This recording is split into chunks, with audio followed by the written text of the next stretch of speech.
Welcome. Let your eyes grow heavy. Let the present day fade away gently and without hurry.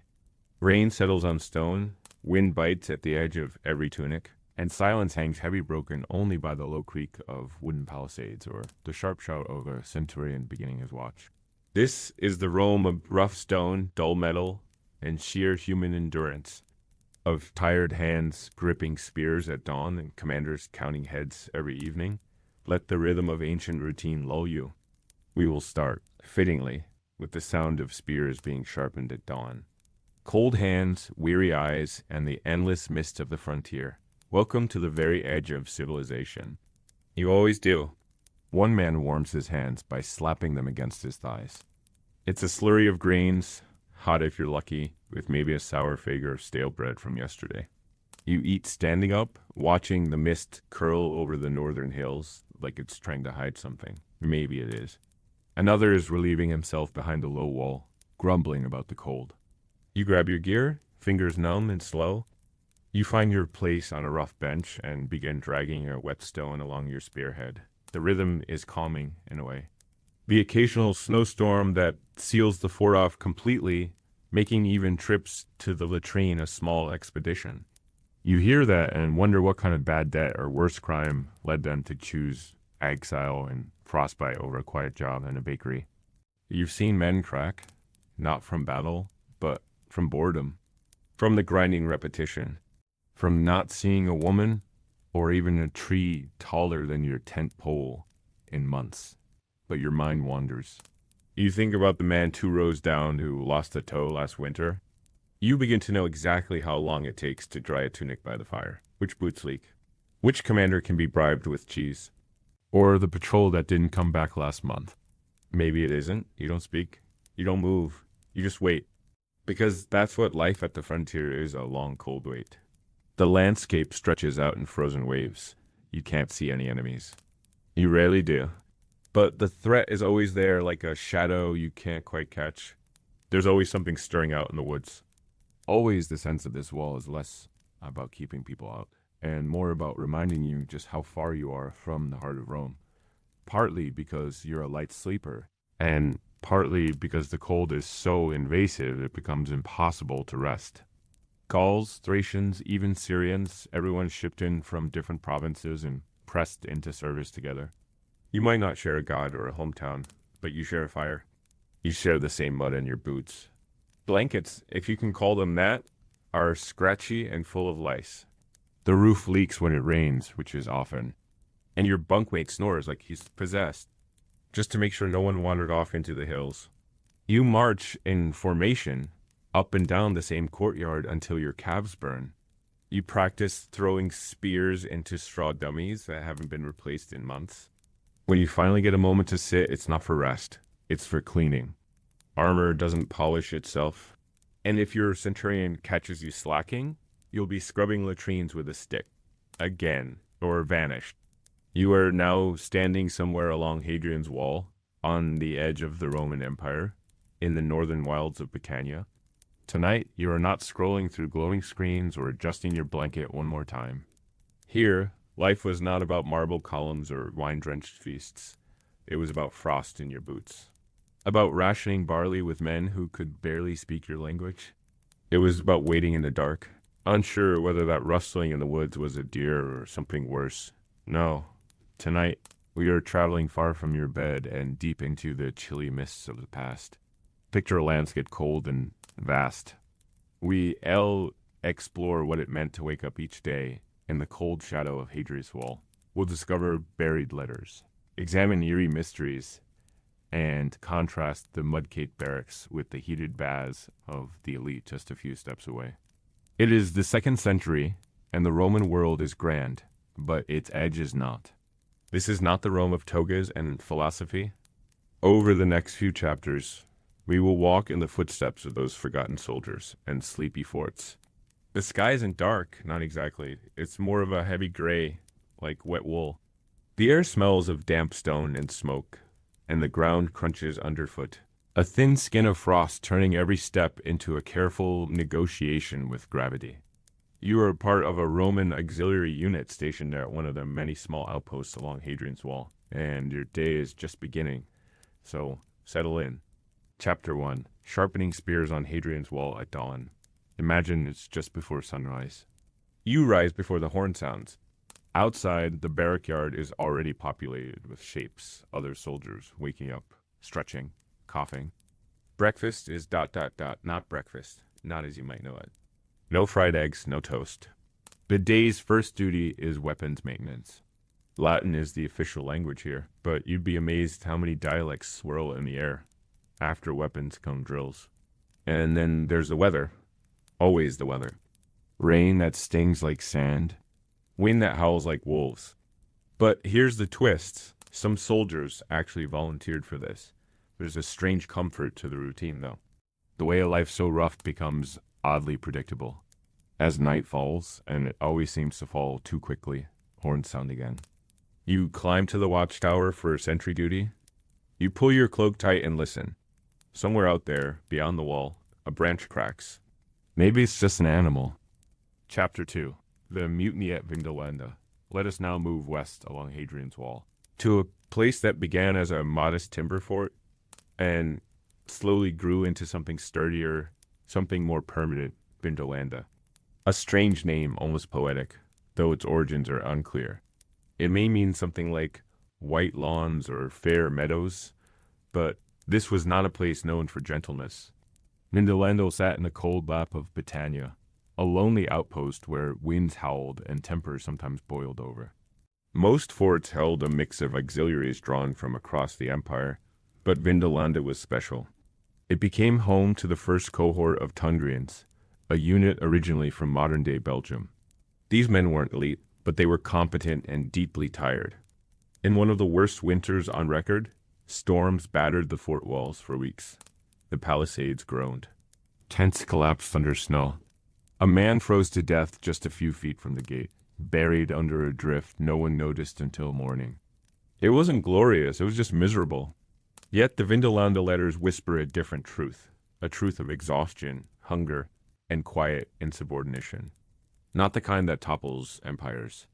Just the kind that makes a man stop sharpening his spear and say, no, not today.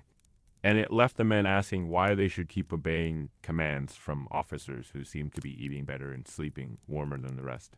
It was dropped, discarded, or hidden. Some archaeologists wonder whether the request was denied or, worse, ignored entirely. And when that moment came, it didn't look like fire and blood. It looked like sandals left in the mud and a letter never sent, but the signs are there. Sudden changes in command. Abrupt discharges. New officers installed quickly, without ceremony. A pile of abandoned sandals, found in a trench just outside the fort's eastern wall. Dozens of them, all adult male sizes. It's possible they were simply discarded. But it's also possible they belonged to men who left suddenly, in haste, or were expelled. We'll never know for sure. The sandals do not speak.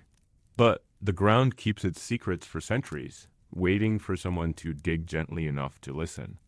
Even structural changes, some buildings hastily repaired or reinforced in odd ways, as if bracing for internal trouble.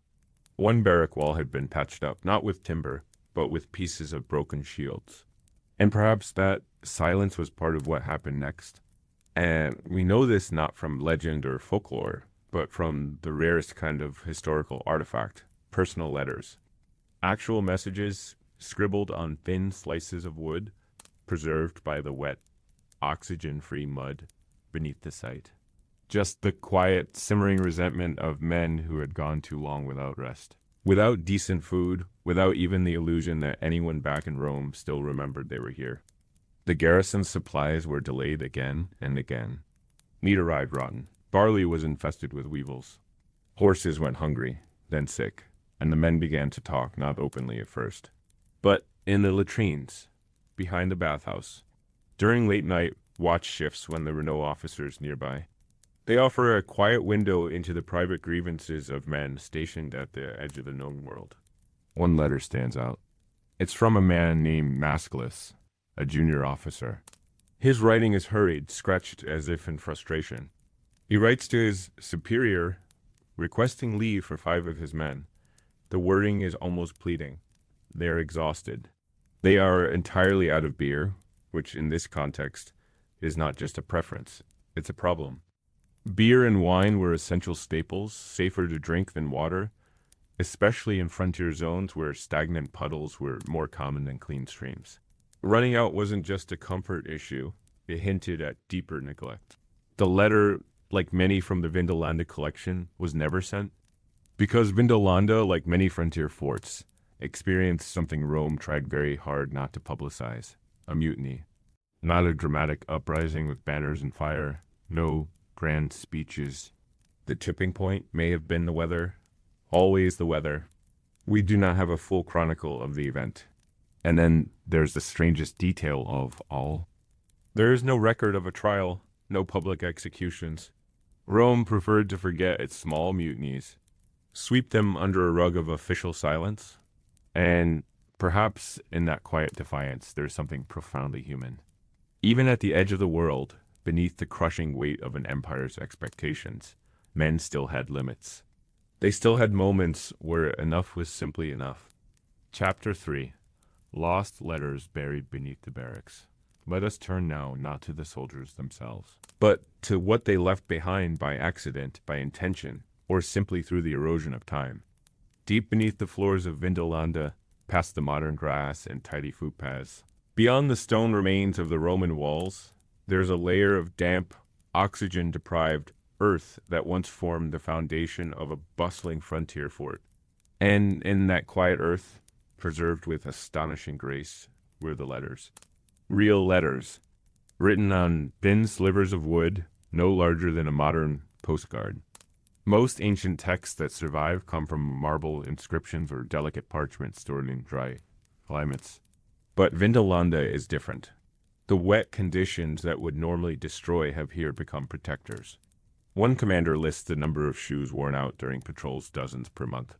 Another asks for more horseback, noting that several saddles have simply disintegrated. And then there are inventories: flour, barley, oil, pork fat, always with an undertone of shortage, of logistical fatigue.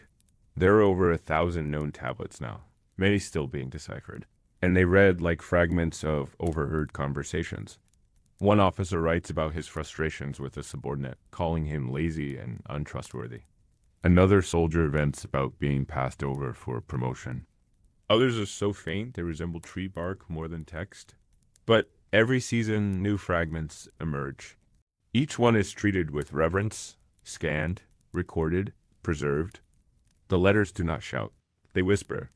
And it is in those whispers that Vindolanda comes alive, not as a ruin, but as a living place with voices still echoing beneath the stone.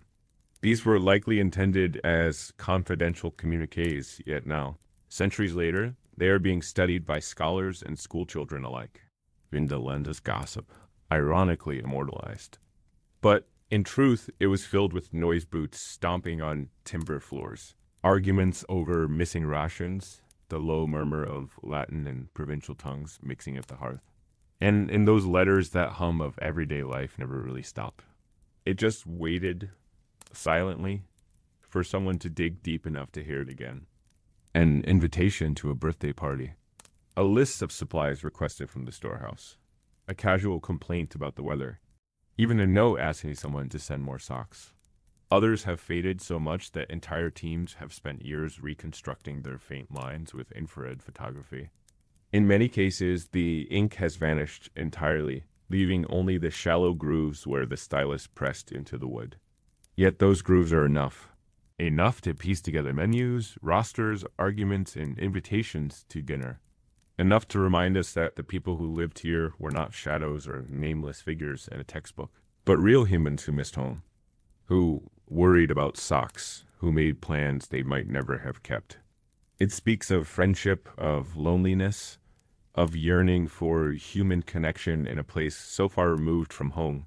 You might be sitting in a warm museum cafe with a cup of tea when you glance down at a tablet.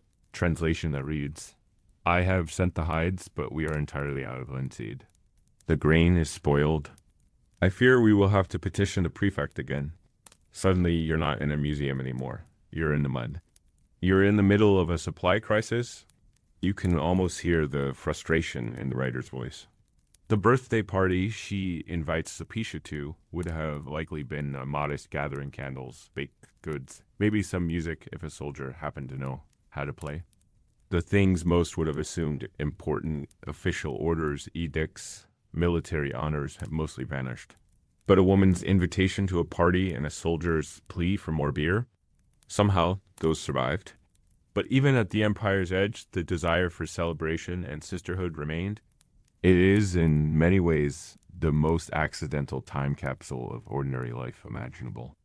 The anaerobic mud wrapped the letters in a cocoon of preservation, keeping them hidden for nearly 2,000 years. It is from Claudia Severa, the wife of a Roman officer, to her friend Sulpicia Lepidina. The letter is partly dictated by a scribe, but at the end, there's a shift. Claudia adds her own handwritten line, clumsy yet charming. I shall expect you, sister. Farewell, sister, my dearest soul. It is the earliest known example of Latin writing by a woman in Britain. And when archaeologists first found them in the 1970s, it was like uncovering whispered voices from another world. These weren't grand declarations or military strategies. They were far more intimate, more human. One letter in particular has become something of a quiet marvel among historians. And that single sentence, scratched hurriedly on a piece of wood no thicker than a leaf, echoes across centuries. Elsewhere among the letters, there are notes between commanding officers. They are blunt, procedural, and occasionally exasperated. Then there are letters never meant to be read aloud. Some tablets are incomplete, broken in half like a conversation cut short. There's a particular chill that comes with reading these letters in translation. And there is something poetic in the fact that these letters, so full of minor concerns and everyday minutiae, outlived marble statues and bronze trophies. Not all the letters have been translated. Some remain locked in storage, still too fragile to handle. If you ever visit the site, it seems so still, so windswept. It's hard to believe anyone ever lived there. Chapter 4. Dinner at a prefect's hall near the wall. It's easy to imagine that life in a Roman frontier fort was all cold hands and bitter soup. But that's not the full picture, not if you were high enough in the hierarchy. Just a few paces from the lice-ridden bunks and communal latrines, there were other rooms larger, warmer, cleaner. Rooms reserved for officers, administrators, and the occasional visiting dignitary. The murals here are not grand, but they are tasteful geometric patterns, perhaps the odd mythological figure, a Venus or a Mars, rendered not for worship, but for aesthetic comfort. These walls remind the viewer, you are still part of Rome, even if the fog outside tells you otherwise. The rooms where the fires never went out and the bread was never stale. There is laughter. Not the kind that rolls out from joy, but the kind that lubricates power men laughing at their superior's joke. A chuckle that covers nervous glances, because everyone in the room knows how quickly fortunes can change. Today you recline by the fire, tomorrow you may be sent to patrol knee-deep in frozen marsh. In those halls, life along Hadrian's Wall could feel, for a moment, like Rome itself. The act of eating together in a warm room creates a sense of order, of stability. Another fingers the hilt of his dagger, a nervous habit he picked up after a fellow prefect was ambushed while relieving himself just outside the fort. There is no single signal, just a drifting into fatigue. But, in truth, it mattered deeply. These meals were where alliances were built, where favors were traded, where careers quietly began or abruptly ended. The Roman frontier was not just a place of military endurance, it was a place of negotiation, of hierarchy maintained by warmth, by ritual, by food passed from one hand to another in the flickering firelight. Plates are cleared. Fire pokers are adjusted. Someone snores faintly in the corner, head lolling. Outside, the wind has picked up again. The shutters rattle slightly, and everyone in the room pauses for half a breath, not in fear, but in recognition. The wall is close. The dark is always close. And out there, past the gates, someone might be watching.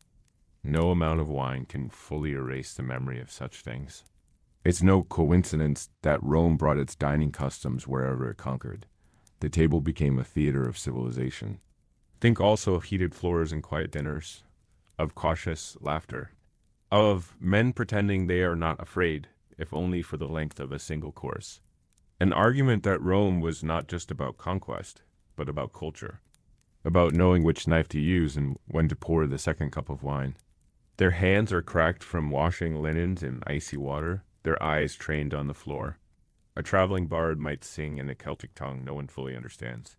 Reports of unrest in nearby tribes, the rising cost of salt, the shortage of trained engineers, the fact that 2 men went missing on night patrol last week, and no one wants to say it out loud, but everyone knows they're not coming back.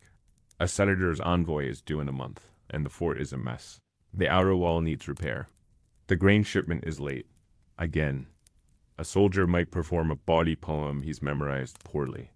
If the mood is more somber, someone might recite lines from Virgil or Ovid, their voice rising softly in the firelight. Even here, on the very edge of Rome, literature is both armor and performance. They are not part of the meal. They are its engine. Let's enter one of those rooms now. Step through a polished threshold, the only part of the fort that still smells faintly of oil and beeswax. The air is warm, not from weather, but from technology. A hypocaust system, an early form of underfloor heating, runs beneath your feet. Slaves, often invisible to the main household, keep the fires going in the furnace rooms below, feeding wood into the system to ensure that the officers above never feel the chill that clings to the northern wilds. Chickpeas stewed with herbs, smoked fish brought in barrels from the southern coast, cheeses both hard and soft, figs preserved in honey, and sausages spiced with peppercorns so precious they were once used as currency. Bread is fresh, still warm, shaped into flat loaves or terrible chunks. There is wine, of course, always wine. Perhaps not the finest vintage from Campania, but mixed with honey or herbs, it's good enough to carry the illusion of refinement. It is one of the rare luxuries that survived even at the edge of empire. The hall is dimly lit by clay oil lamps, their small flames flickering as shadows dance across the painted plaster walls. At the center of the hall, a low table is being set. This is not a casual meal. This is a cena, the kind of dinner that cements hierarchy. Reclining couches are arranged around the table, though many guests prefer to sit upright in colder climates. The table itself may be simple wood or imported marble, depending on the wealth of the prefect. Either way, it groans beneath its offerings. The food is something of a marvel, especially when you consider the distance from civilization. The guests include fellow officers, a merchant from Londinium bringing news of grain shortages, and perhaps even the wife of the fort's commander, draped in wool dyed a rich ochre, her necklace clinking faintly as she lifts her goblet. The servants move quietly, heads lowered. Most are slaves, taken from other parts of the empire, speaking only fragments of Latin. At some point, entertainment begins. This varies wildly. The real conversations happen in low voices, away from the hearth. And yet, even amid these whispers, there is a comfort in ceremony. Still, the illusion has cracks. One officer winces as he shifts on his couch. His leg never healed properly from a wound earned during a minor skirmish last year. When the meal ends, it does so gradually. You might wonder how such a small gathering could matter in the grand scheme of empire. And so, when you think of Rome's edge, do not think only of mud and spears. Chapter 5, Carrying Water in Ice-Crusted Sandals. Not every man on the Roman frontier got to recline on couches or warm his toes by a hypocaust. For every commander whose wine cup never ran dry, there were 100 others, nameless, voiceless, and mostly forgotten. The barrack is dim, breath visible in the air. You slept in your tunic again because your blanket was stolen last week and hasn't even been replaced. The straw mattress pokes through your back. You haul it in sloshing clay pots or leather skins, both prone to tearing, or the stables needing more straw. Or the pigs having broken loose again. The pigs always break loose. No one knows how they get out. They just do. It goes on. You might be tasked with clearing the training yard, sweeping snow off a parade ground with a broom made of tide reeds. Your hands go raw. The cold isn't just outside, it gets inside you, into your joints, into your spine. It nestles into the spaces behind your knees and beneath your ribs. It becomes part of you, as fixed as your name scratched into the haft of your shovel. And then it's your job to chase them in circles around the frozen yard, slipping in the mud while other soldiers laugh and point. A bit of laughter around the fire when someone farts so loudly, the centurion wakes up in a panic. The water still needs hauling, but you go. Because on the Roman frontier, routine is survival. You walk, you carry, you repair. You make the empire function from its frozen edge. You are never thanked, but you are never quite broken either. Not completely. A shared flask of wine on a night when the stars are clear and the wind holds off. Tiny victories all, but they add up. When it comes, is not a break. It's another chore. You stand in line for porridge or grain mash, served from a communal pot, thick and gray. If you're lucky, it's still warm. If you're even luckier, there's no beetle floating on top, not even a clean one. A dirty, grumbling, frostbitten cog in a great empire machine that neither sees you nor needs to. Rome doesn't know your name. It barely knows you exist. And when you die, and you will die here, your slot will be filled before your body cools. Your kit will be divided.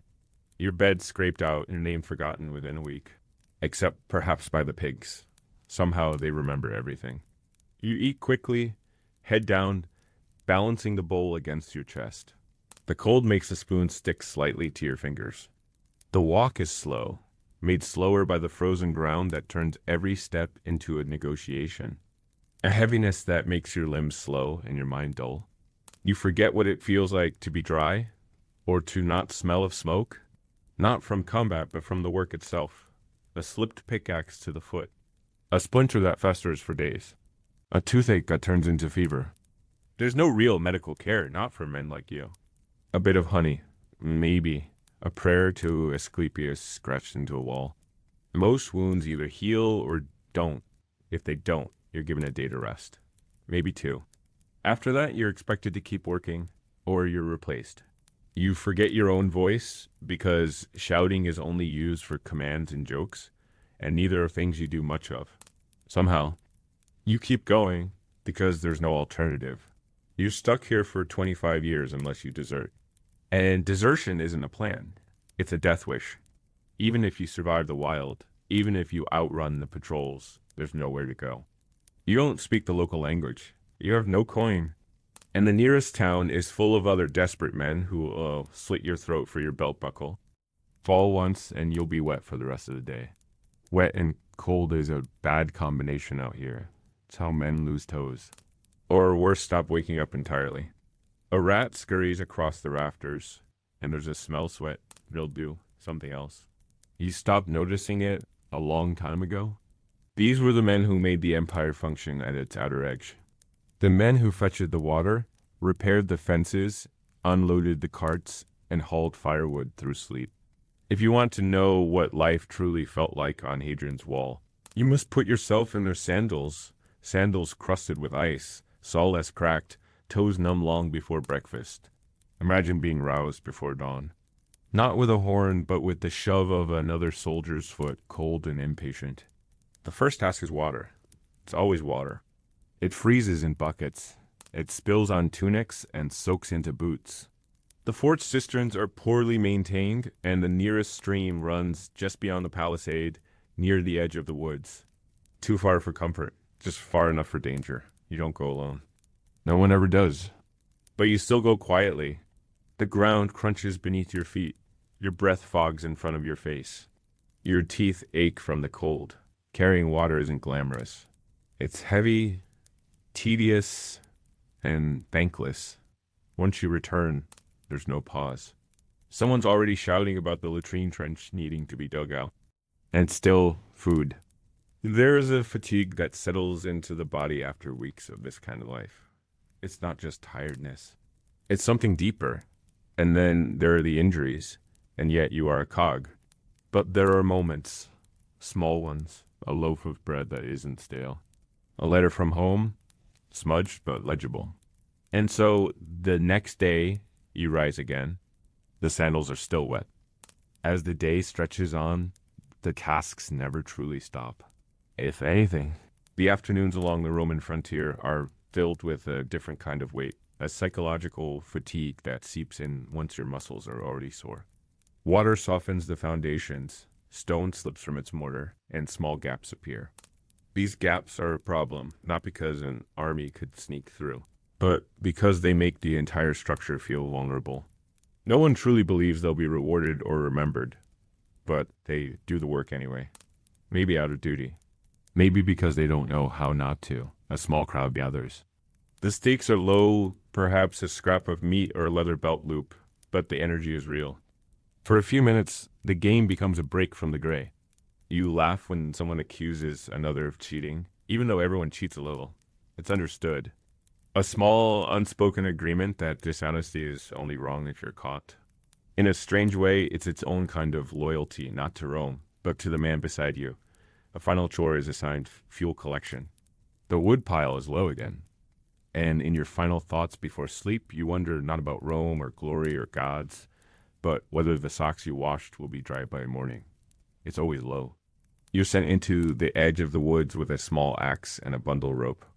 These are the things that matter when you carry water in ice-crusted sandals, and no one in Rome remembers your name. The axe has left blisters. Your shoulders throb. But you're not injured, and you're not late. So the day ends without punishment. 2 soldiers are missing. 1 was discharged. The other is ... unaccounted for. The list moves on. The barrack is quiet now, save for the occasional cough or the rustling of someone trying to shift their straw for more comfort. Your boots are lined up near the door, crusted with dried mud and cracked along the toes. You'll need to patch them again soon. No comment, no pause, no one asks questions. You stare at the ground and say present when your name is called.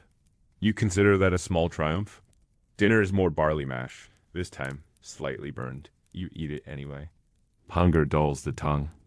This is perhaps the most dangerous task of the day. Not because of wolves or raiders, but because the forest is where the Empire's gaze stops. Out there, beyond the perimeter of cleared land, you're not protected by any wall or law. And so it falls to you and 3 other, equally miserable soldiers to patch the weak points with fresh timber and cold nails that don't tea drive in properly unless they were warmed first over a fire. You gather what you can, mostly branches already broken, damp, but still usable. When the bundle is large enough to justify turning back, you hoist it over your shoulder and head for the fort lights, which flicker faintly through the dark like the eyes of a sleepy animal. After the morning's hauling and hammering, you'd hope for some kind of break. But instead, new orders arrive. Today, it's wall repair. Tomorrow, maybe stable cleaning. Or, if the gods are especially cruel, latrine duty with no gloves. It's not punishment. It's just life. The outer wall, especially during the rainy months, tends to sag in certain places. There's a rhythm to this work. A dull repetition that numbs the mind. Not unlike the chanting of a mantra. Haul, hammer, brace, repeat. Every now and then, someone lets out a grunt, or a joke that barely registers. Humor on the frontier is dry, bitter, often at the expense of one's own dignity.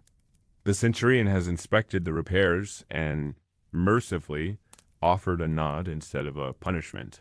You take that as a win. You sit near the fire pit and warm your fingers.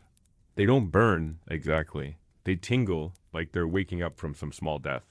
You press them against your knees and close your eyes, but only for a moment. Napping without permission is still a flogging offense. Someone might say, if Rome cared more about this wall, they'd send mortar that doesn't freeze, to which someone else replies, if Rome cared, they wouldn't have sent us. And yet, in these exchanges, in the shared sighs and sarcastic complaints, there's a thread of resilience. As the sun begins its ascent, though it's difficult to tell through the thick clouds, you're re-given a short reprieve. One of the older soldiers pulls out a carved bone dice and starts rolling it against a flat stone. Evening comes quickly in Britannia. The light fades and the cold returns with sharper teeth. Still, you go. You move quickly, keeping low, avoiding the thickest brush. The trees creak in the wind. Every snapped twig sets your nerves on edge. When you return, your hands are scraped and red. Before bed, there is roll call. The centurion reads names without looking up. Night settles over the fort like a damp cloth. You crawl into your corner of the bunk, wrapping yourself in your cloak. The stone beneath you is unforgiving. Your back aches. But your eyes are already closing. Because on the Roman frontier, you learn not to hope for much, just dry socks. A warm spoonful, a quiet night. Chapter 6. Flavius Cerealis and his deserted fort. History often records emperors, conquerors, and philosophers. But tonight, as we drift further into the northern fog, we turn our attention to a lesser-known figure. A man not immortalized in marble or echoed in legend, but one whose words survived in wood and whose solitude lingers still. His name was Flavius Cerealis, and for a time he commanded a lonely garrison at Vindolanda. Cerealis was not a great general. He may have even been there during one of the lesser-known mutinies, though he never speaks of it directly. His tone remains formal. There are no reports of his desertion, no signs of failure. The wall still stood. The men still marched. The fort, if crumbling at the edges, did not fall. Perhaps he did. Perhaps he was reassigned to a poster to the heart of the empire. He was not a villain. He was something far more relatable. A man trying to do his job at the edge of the known world, hoping that someone, somewhere, remembered he was there. Or perhaps he died on the wall, like so many others, quietly, without ceremony. His name appears no further in surviving history. But the fort he commanded lives on in stone, and his words scratched onto a humble tablet have endured longer than the marble busts of many emperors. His focus always returns to the tasks at hand, the repairs, the supply shortages, the endless weather. Extra oil, better cloth. He was not above wanting a warmer coat or better sandals. And in one tablet, he notes with irritation that several of his men have gone missing. He does not elaborate, he does not speculate. But the fact that he mentions it at all suggests a breaking point. One can imagine him standing in the command building, cloak drawn tightly around him, examining rosters by candlelight while wind howled against the shutters. He did not lead legions across rivers or write treatises on statcraft, but he was something perhaps rare. A professional soldier, methodical and exacting, placed in charge of a fort that was slowly falling apart under the weight of frost, hunger, and bureaucracy. He was a prefect of the first cohort of Tungrians, likely appointed for his reliability, and perhaps for his capacity to endure. Most of what we know about him comes from his correspondence, uncovered in the same cache of wooden tablets buried beneath the barracks.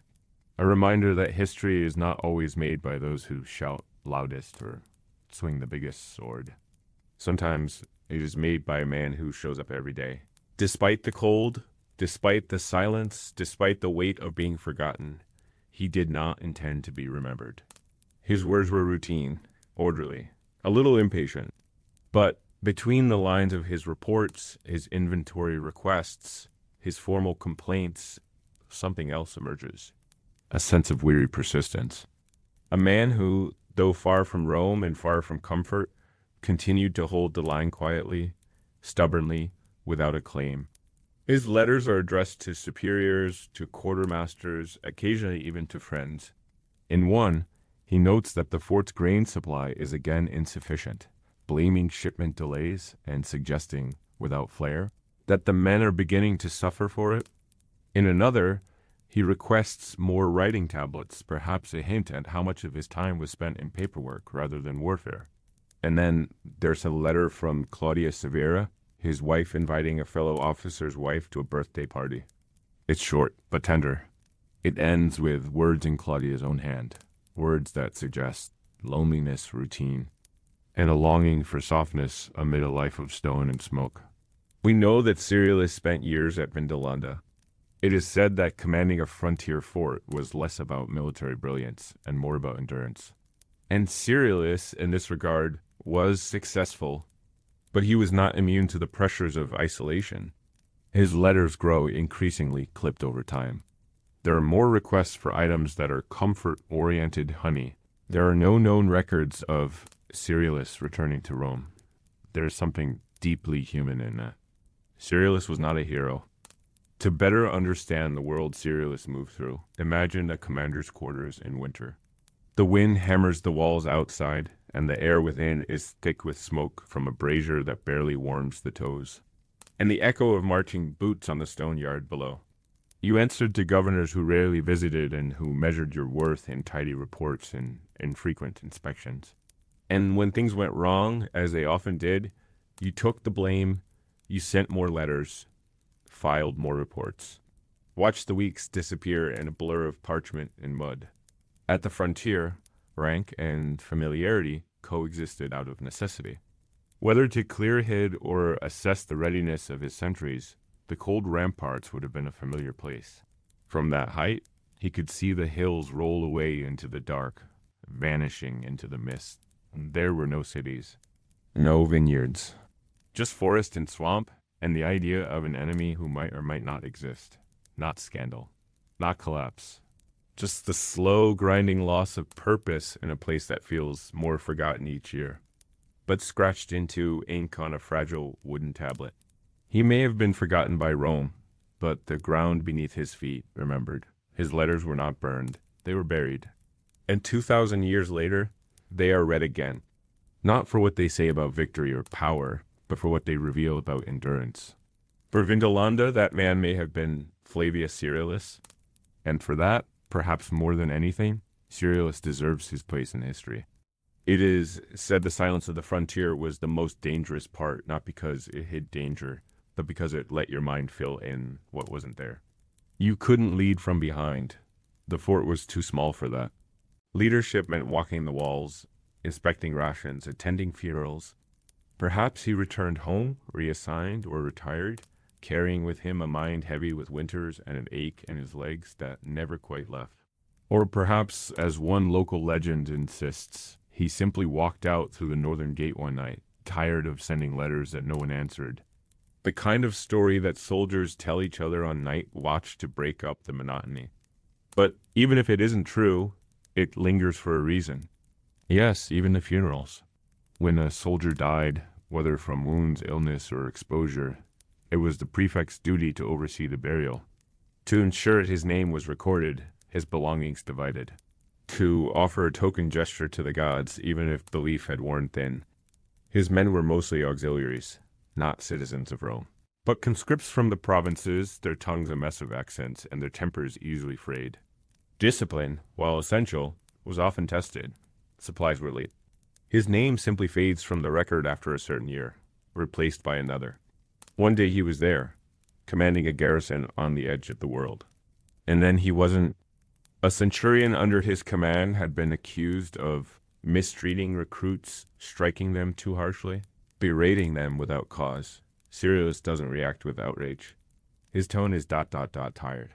He writes, "See that the matter is resolved with fairness. We have need of every man." It's a subtle reminder that discipline must be balanced with pragmatism. You cannot afford to break men before they've even marched. Morale was a constant fire to stoke or smother, depending on the day. The room is sparse, but orderly. A wooden desk, scorched slightly from spilled oil. A half-finished scroll weighted with a stone. Nearby, a pair of boots, stiff from repeated soakings, rests beside a modest bed raised slightly off the ground, just high enough to keep rats from running over one's blanket in the night. Two men ill with no clear diagnosis, perhaps dysentery, perhaps something worse. He doesn't embellish, he doesn't complain, but the repetition of these small failures forms its own kind of quiet protest. A picture of a man holding the seams together as best he can.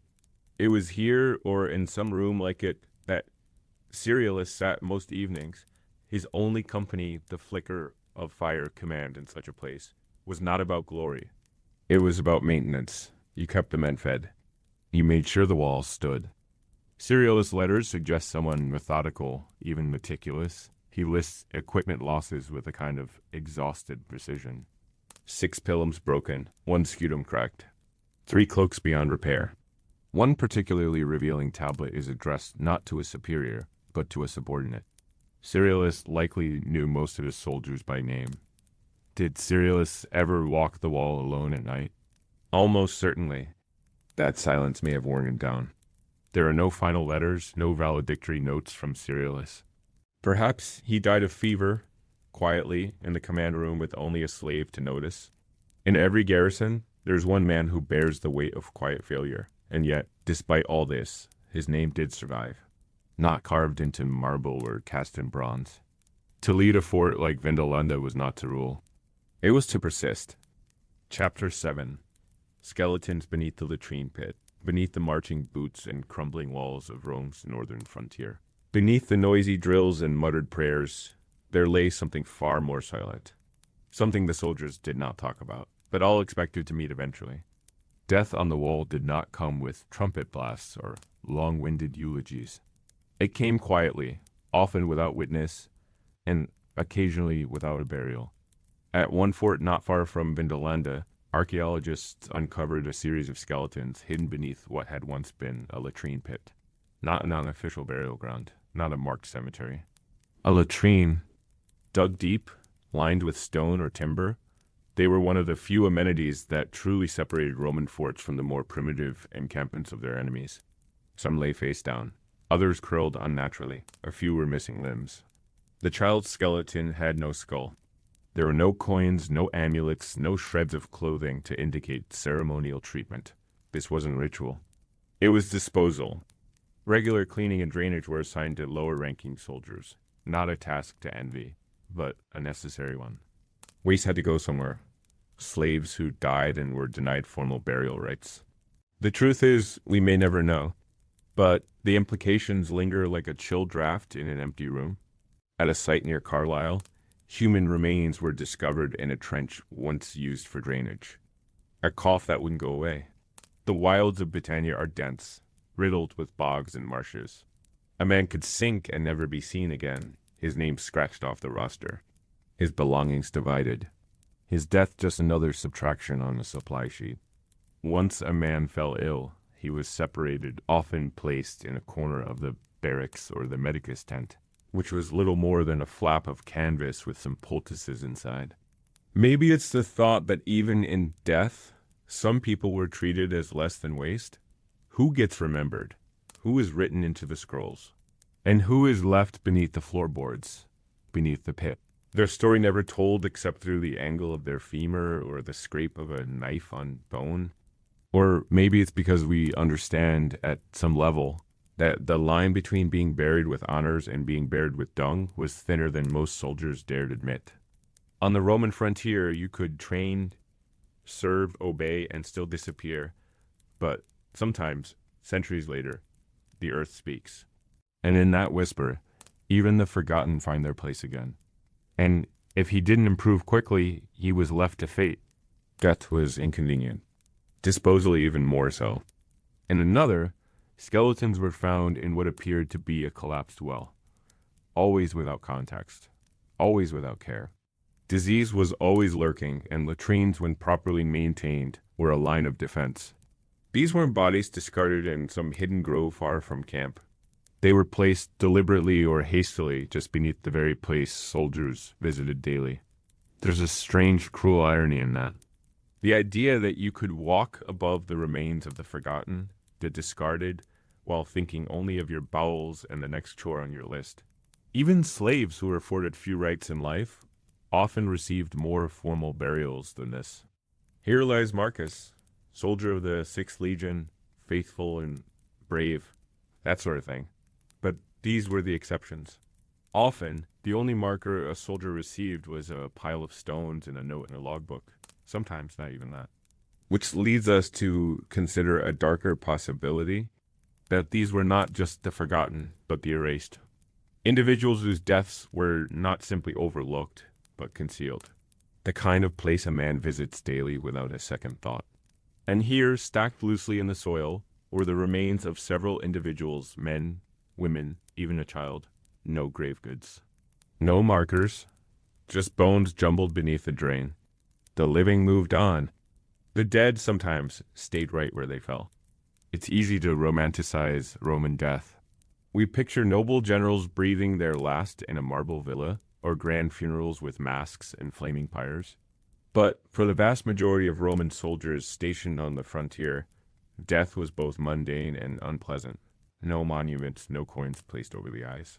Just a shallow trench, a blanket, if you were lucky, and a few hasty words muttered by a tired centurion already calculating the next day's patrol. Most disturbing of all, are the places where death did not follow the expected script. It's the kind of discovery that changes how we think about daily life in these places. And more hauntingly, how we think about daily death. Latrine pits were essential to fort hygiene. But beneath one such structure, several skeletons were found. They weren't carefully interred. In fact, many bore signs of being hastily thrown in. Theories abound. Were they criminals? Victims of plague? Locals killed during a skirmish and tossed aside? In Roman law, burial outside consecrated areas, especially in places associated with waste, was deeply taboo. This wasn't unique. Other frontier forts have yielded similar surprises. Yet what makes the Vindolanda case so notable is how close it sits to the center of the garrison. Of course, not every burial on the frontier was so bleak. Cemeteries existed. Some even had carved stones with names, ranks, and brief inscriptions. Disease was the most common culprit, not swords or arrows, not glorious battle, just fever, infection, exposure, a scratch that festered. And then there were the unfortunates who simply vanished, night patrols that never returned, men caught in the fog, slaves who ran and failed. Still, something about the latrine skeletons lingers. Maybe it's the indignity. And so we end this segment with a quiet reflection, not just on death, but on remembrance. If there's a lesson here, it's not one of fear. It's one of humility. As the excavations at Vindolanda and other northern forts continued over the decades, the image of frontier life began to shift, not just because of what was found, but because of what was found in the wrong places. Human remains scattered in drainage ditches, stuffed behind collapsed retaining walls, hidden beneath latrines. All these discoveries point to one uncomfortable truth. Life on the Roman frontier was often too chaotic, too grim, or too indifferent to ensure a proper farewell. The archaeologists who unearthed the remains beneath the latrine were not expecting them. They were searching for signs of the fort's sewage system, a technical curiosity, part of understanding how Roman engineering handled basic sanitation in a cold, soggy land. Perhaps not the latrine specifically, but the broader indifference. A bad fall in a snowstorm might mean your body wouldn't be found for weeks. In a few cases, researchers have tried to piece together identities. Bone analysis offers clues: age, diet, origin. One adult skeleton showed signs of stunted growth and malnutrition, likely a camp servant or laborer. Another had notches on the teeth from using them to strip, hide, or cut rope, suggesting years of physical toil. When we speak of skeletons, we often forget that these were people. Someone once knew the sound of their voice. A quiet plaque now marks the site, not with drama, but with dignity. It doesn't list names. It doesn't speculate. It simply acknowledges that here, beneath these stones, people were once discarded, and now they are remembered.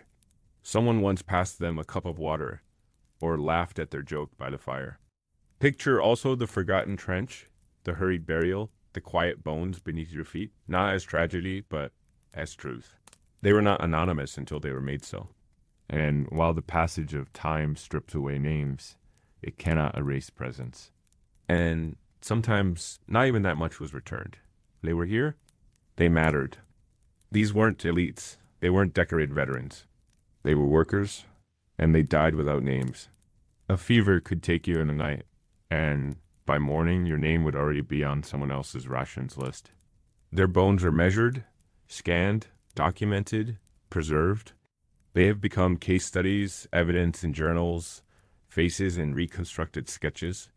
They are remembered not in the way they might have wanted, perhaps, but in a way that far surpasses many of their commanding officers. But in the language of soil and silence, and in that silence, we finally listen. The high-ranking centurions with engraved swords are often known only by name. But these unknown figures, once buried in filth, now speak through science. Even officers weren't immune. In times of siege or disease, bodies were removed not with ceremony, but with shovels. Roman burials, even modest ones, were usually neat. Its cities were built on grids. Its laws were inscribed in stone. Its army moved with mechanical discipline. But the frontier frayed those ideals. It was a place where the mud made a mockery of the rules, where neat tombs gave way to pit burials, and where even sanitation became a silent archive of suffering, or merely bodies considered so unworthy of rights that they were discarded like rubbish. All possibilities felt heavy, not just as academic interpretations, but as glimpses into a darker layer of frontier existence, one where fear, brutality, and neglect weren't the exception, but part of the system's bones. History, in its own meandering way, makes room for the forgotten. Even those who were treated with disregard find, eventually, an audience. A body laid flat, arms crossed or resting at the sides, often with small grave goods placed nearby. The presence of those skeletons challenges us. They force us to ask questions the official records never bother to answer.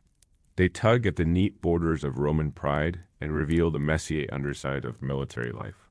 But these, they had been tossed in. Some still had butcher marks on their bones, suggesting post-mortem dismemberment. Others were missing entire limbs. And most disturbing, some had signs of heavy trauma, including skull fractures and blade wounds, but no sign of defensive injury. But then the bones appeared. Not one skeleton, but several, layered and incomplete. All poorly preserved, but undeniably human. What startled the researchers wasn't just the location, it was the lack of order. This led to troubling theories. Was this a massacre? A failed revolt? Punishment? And yet, this story isn't about horror. It's about how even in silence, stories endure. It's likely that most soldiers knew, on some level, what might await them. What makes this also striking is how clean and orderly Roman culture tried to appear. Sometimes, the discovery of these remains leads to more than just museum display. And yet, in a quiet irony, they are now among the most studied individuals from the fort. There's something strangely comforting about that reversal. Still, it's important not to lose the personal in the process. The latrine pit itself has since been sealed. Not for sanitary reasons, as dangers are long gone, but out of respect. So next time you imagine Roman life, don't picture only the marble, the armor, the glint of polished sandals on a parade ground. The empire did not stand on grandeur alone. It stood on the backs and sometimes over the graves of men and women who gave everything and asked for little. Yet somehow, across the centuries, they speak again. Not in Latin, not in commands. Chapter 8. A senator's visit to the edge of the world. Not all visitors to Rome's distant frontier were weary soldiers or battered merchants. Every so often, the edge of the empire received a far rarer kind of guest, someone from the core. From the heart of power, born beneath painted ceilings and raised in sunlit villas. A Roman senator draped in finely spun wool, used to marble baths and perfumed air. A small retinue would accompany him. Scribes, attendants, perhaps a curious nephew or two eager to see the real Rome. They arrived with trunks full of scrolls, feather-soft blankets, and strange expectations. The prefect assigned 2 men to attend him directly, one to stoke the fire, the other to swat flies or serve wine, depending on the time of day. Likely a stew of barley, lentils, dried fish, and a few seasonal herbs, if any could be foraged. It wasn't bad, strictly speaking. It just wasn't Rama. The senator nibbled at it with the resignation of someone who once survived a bad banquet at a provincial wedding and decided nothing could be worse than that. This was not a common request. The cemetery was not close, and it was rarely shown to visitors, but they obliged. He walked among the scattered stones and wooden markers, eyes lingering on names he didn't recognize, offering thanks to the fort, praise for its discipline, and acknowledgement of the remarkable resilience of its men. But his final words stood out. He said, "This wall is not the end of the empire. It is its face, and it is a face we must not forget." Most were inscribed simply. Decimus, 12-year service. Marcus, lost to frost. Unknown, faithful soldier. There was no fanfare, no tombs. Or perhaps he rejoined his senatorial peers, told them amusing stories about his wet boots, and quietly moved on. Either way, his visit left a mark, not in architecture or legislation, but in the memory of men who too often felt invisible. Just rough-hewn memorials and the sound of wind in the grass. He was wrong, and the senator, who had once entered with pomp and the faint scent of imported oils, now sat hunched slightly, cloak pulled close, head down, chewing slowly, as if absorbing the taste of this place, not just the food, but the reality. The wine, sour and stored in ceramic jars blackened from travel, was not up to city standards. The senator, who at first treated the fort like a curiosity, began to ask real questions. Not about military strategy or tribal politics, but about the men, where they came from, how long they had served, what they missed most about home. A centurion, perhaps emboldened by fatigue or a little too much wine, told him bluntly, "What we miss most is feeling like we're not forgotten." The senator drank it anyway, then asked about the local food. But he does note that the senator spent his next morning walking along the top of the wall, silent, fingers tucked deep into his sleeves. He stared north for a long time, longer than anyone expected. At first glance, they seemed amused, curious. They leaned over the walls, gazing into the mists with theatrical awe, commenting on the size of the hills or the quaintness of the local architecture. But that awe faded quickly. The cold seeped in faster than their bravado could withstand. Might one day find himself staring out over the boggy expanse beyond Hadrian's wall boots, caked in unfamiliar mud, wondering how anyone endured this place voluntarily.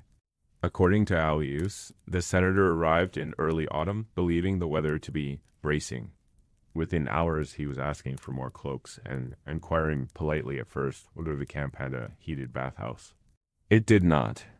It had a half-rotted wooden tub filled from a rain barrel, heated only if someone remembered to boil water. That someone, of course, had forgotten. The senator's arrival was always an event. Not because the garrison truly cared about his lineage, but because his presence meant disruption. Preparations began days in advance. Cloaks were cleaned. Fires stoked hotter. A handful of the more broken fences were quickly repaired. The better wine was unearthed from storage. The stables were scrubbed and the pigs, those ever-present pigs, were forcibly relocated. He would not travel alone.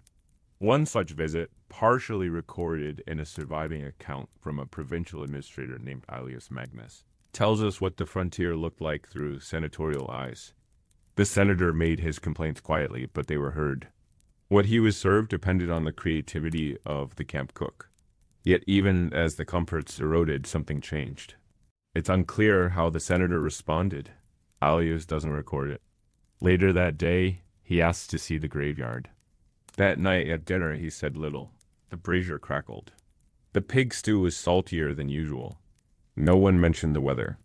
Aelius notes that on the final day of the visit, the senator gave a short speech. It wasn't grand. Just a few sentences. There's no record of him returning. Perhaps he did. Perhaps he sent supplies later or advocated for better conditions. The edge of the world had looked back at him. And for once, someone looked properly. In the months that followed the senator's departure, the story of his visit took on a strange life of its own. Among the soldiers, it became something between a joke and a legend. Copies were made, some official, others reconstructed from memory and embellished in the retelling.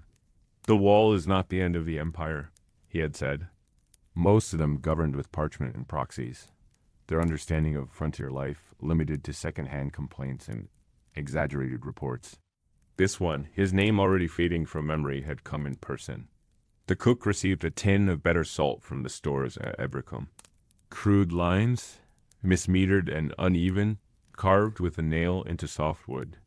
One fragment survives in translation. The wind howls louder than senators speak, but sometimes they do listen. Once. It's hard to know whether he meant it earnestly or with a smirk. Perhaps both. A new grindstone replaced the broken one at the forge. Little things, easily dismissed. But the simple fact that once a man used to velvet cushions stood in their world and shivered.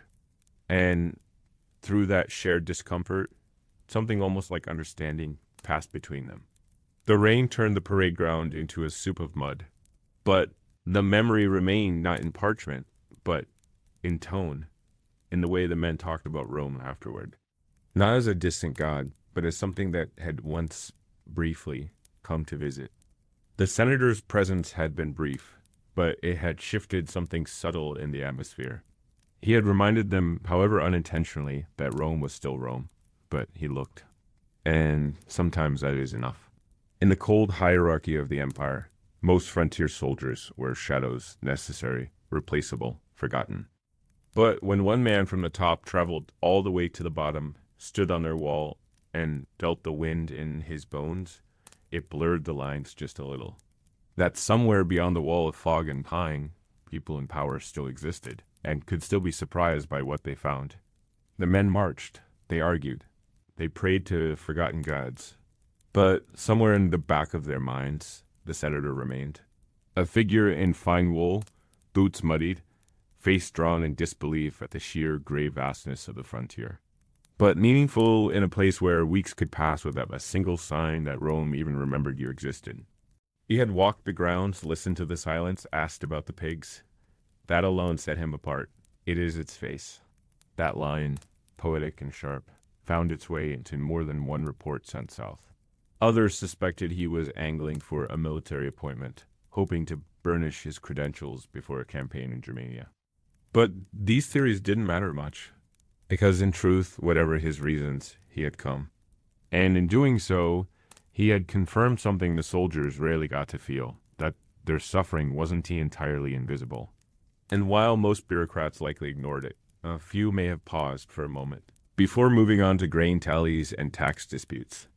Remember when his sandalship nearly froze his toga off? They'd say around the fire, laughter curling out with the smoke. Before, routine, isolation, the gnawing sense of abandonment.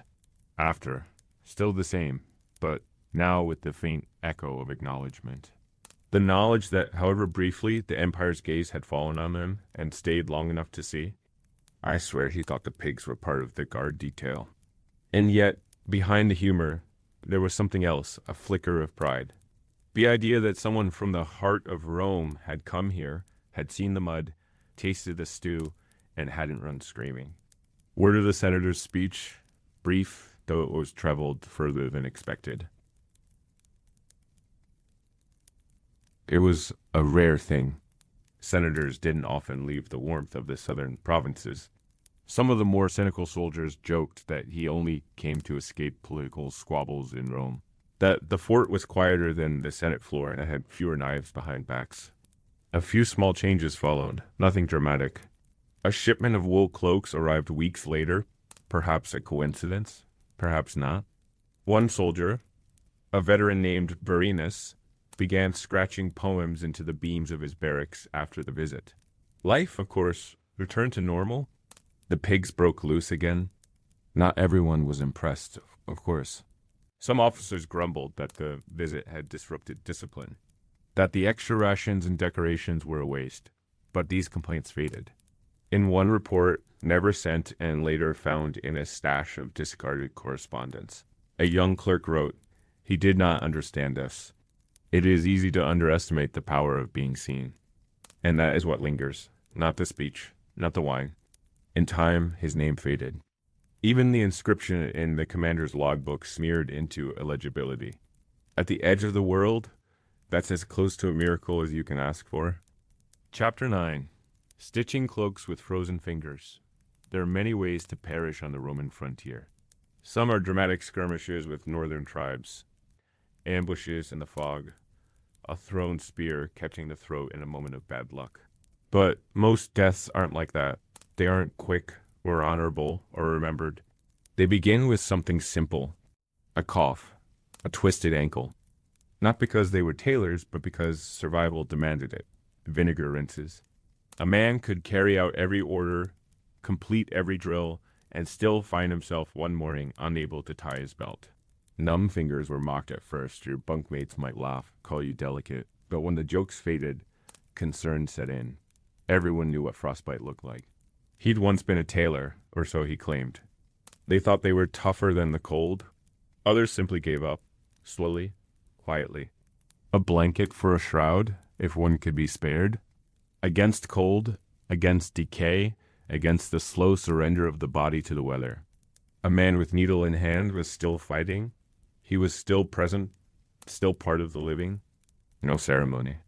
Just a note in the ledger and a name removed from the duty board. Then back to work. The sewing needle passed to the next man. You'd see them sitting longer near the fire, then not at all. They'd stay in their bunks even when the horn sounded, and then one morning, they wouldn't get up. A low fever, a cough, a shiver that never stopped. The cold had claimed them. Used a curved needle and stitched without looking, even in the dark. Some say he saved more men than the camp's medic. Others say he only did it to avoid patrol duty. Either way, no one forgot the cloaks. Everyone had seen a man lose a toe and continue marching like it didn't matter. Because it didn't, not to Rome. At the edge of empire, beyond the reach of warmth or praise, a soldier's survival could depend on nothing more than whether his fingers still worked well enough to close a seam before the frost set in. A poultice made from whatever herbs could be scrounged nearby. If your fingers began to swell or turn purple, you were told to rest them in tepid water and pray. Sitting by the fire, a soldier might help his bunkmate mend a sleeve. A quiet task. No words exchanged. Just the soft rhythm of needle through wool, the crackle of flame, and the understanding that tomorrow, either one of them could be too sick to hold a needle. If they blackened, you were told to rest, and someone else was assigned your duties. Eventually, your name disappeared from the roster. A tunic with a torn hem wasn't a fashion issue. It was a problem of exposure. Every ripped edge was an invitation for the wind to creep in, and once it did, it settled in the bones. Soldiers traded for better wool, bartered for extra patches. Some cut up their own blankets to reinforce their cloaks. Others layered rags beneath their sandals, stuffing them in with straw, hoping for just a little insulation. When that failed, they used whatever they could find: animal pelts, stolen scraps from enemy camps, even the shreds of a fallen comrade's tunic, if it came to that. No one got warm again after that. A blister on the hand that turns red and won't go away. And in a place like this, cold, damp, and far from everything, a simple injury can become a sentence. To understand this truth, imagine a soldier sitting on a wooden stool in the corner of a drafty barracks. His fingers are raw, chapped from days of exposure, and still he works, hunched over a frayed piece of wool. He's stitching his cloak, and the tear, if not repaired, lets in rain. And that rain, when trapped against the skin, leads to rashes, sores, infection. One misstep in routine care, and the body begins its slow decline. Again, the wind has shredded the edge and the last seam tore open during yesterday's march. He doesn't have a spare. Most soldiers don't. He has a crude needle carved from bone and a length of thread he pulled from an old tunic. His fingers barely bend. He presses on anyway. This act, mending one's own cloak, is not noble. It is not remembered in poems, but it was common. The standard issue gear on the frontier was rugged but not eternal. Cold, wet conditions fray even the best fabric. Sandals rot, cloaks unravel, tunics tear, and there's no quartermaster waiting with fresh replacements. You fix what you have, or you suffer. And when fingers grow too cold, they stop obeying. A stitch missed becomes a small hole. A hole becomes a tear. Many soldiers carried small sewing kits in their pax needles, spare thread, perhaps a patch or two of hide. The camp medics, if you could call them that, had little to offer for these creeping afflictions. A bit of honey for a wound. Cold was the great equalizer. It did not care about discipline, strength, or skill. Clothing was precious. And yet, despite all this hardship, there's something strangely dignified about the rituals of care. There were stories passed around like worn coins of one soldier who stitched entire cloaks for half his unit during a brutal winter. And what of those who couldn't stitch? Who let their cloaks tear and their feet go bare? Some didn't care. Burials for these men were quiet, functional, and fast. A shallow grave dug into partially frozen earth. What seems like a minor task, stitching a cloak, was in truth an act of resistance. And that is perhaps the most human detail of all. Even as the seasons changed, the problems never truly left. Spring brought new headaches, mud instead of ice, wet instead of frost, but the cold always came back. And when it did, the same battle resumed. You'd see it in the way men hunched tighter in their cloaks, how they layered tunics until their shoulders barely moved, how a missing glove became a minor tragedy.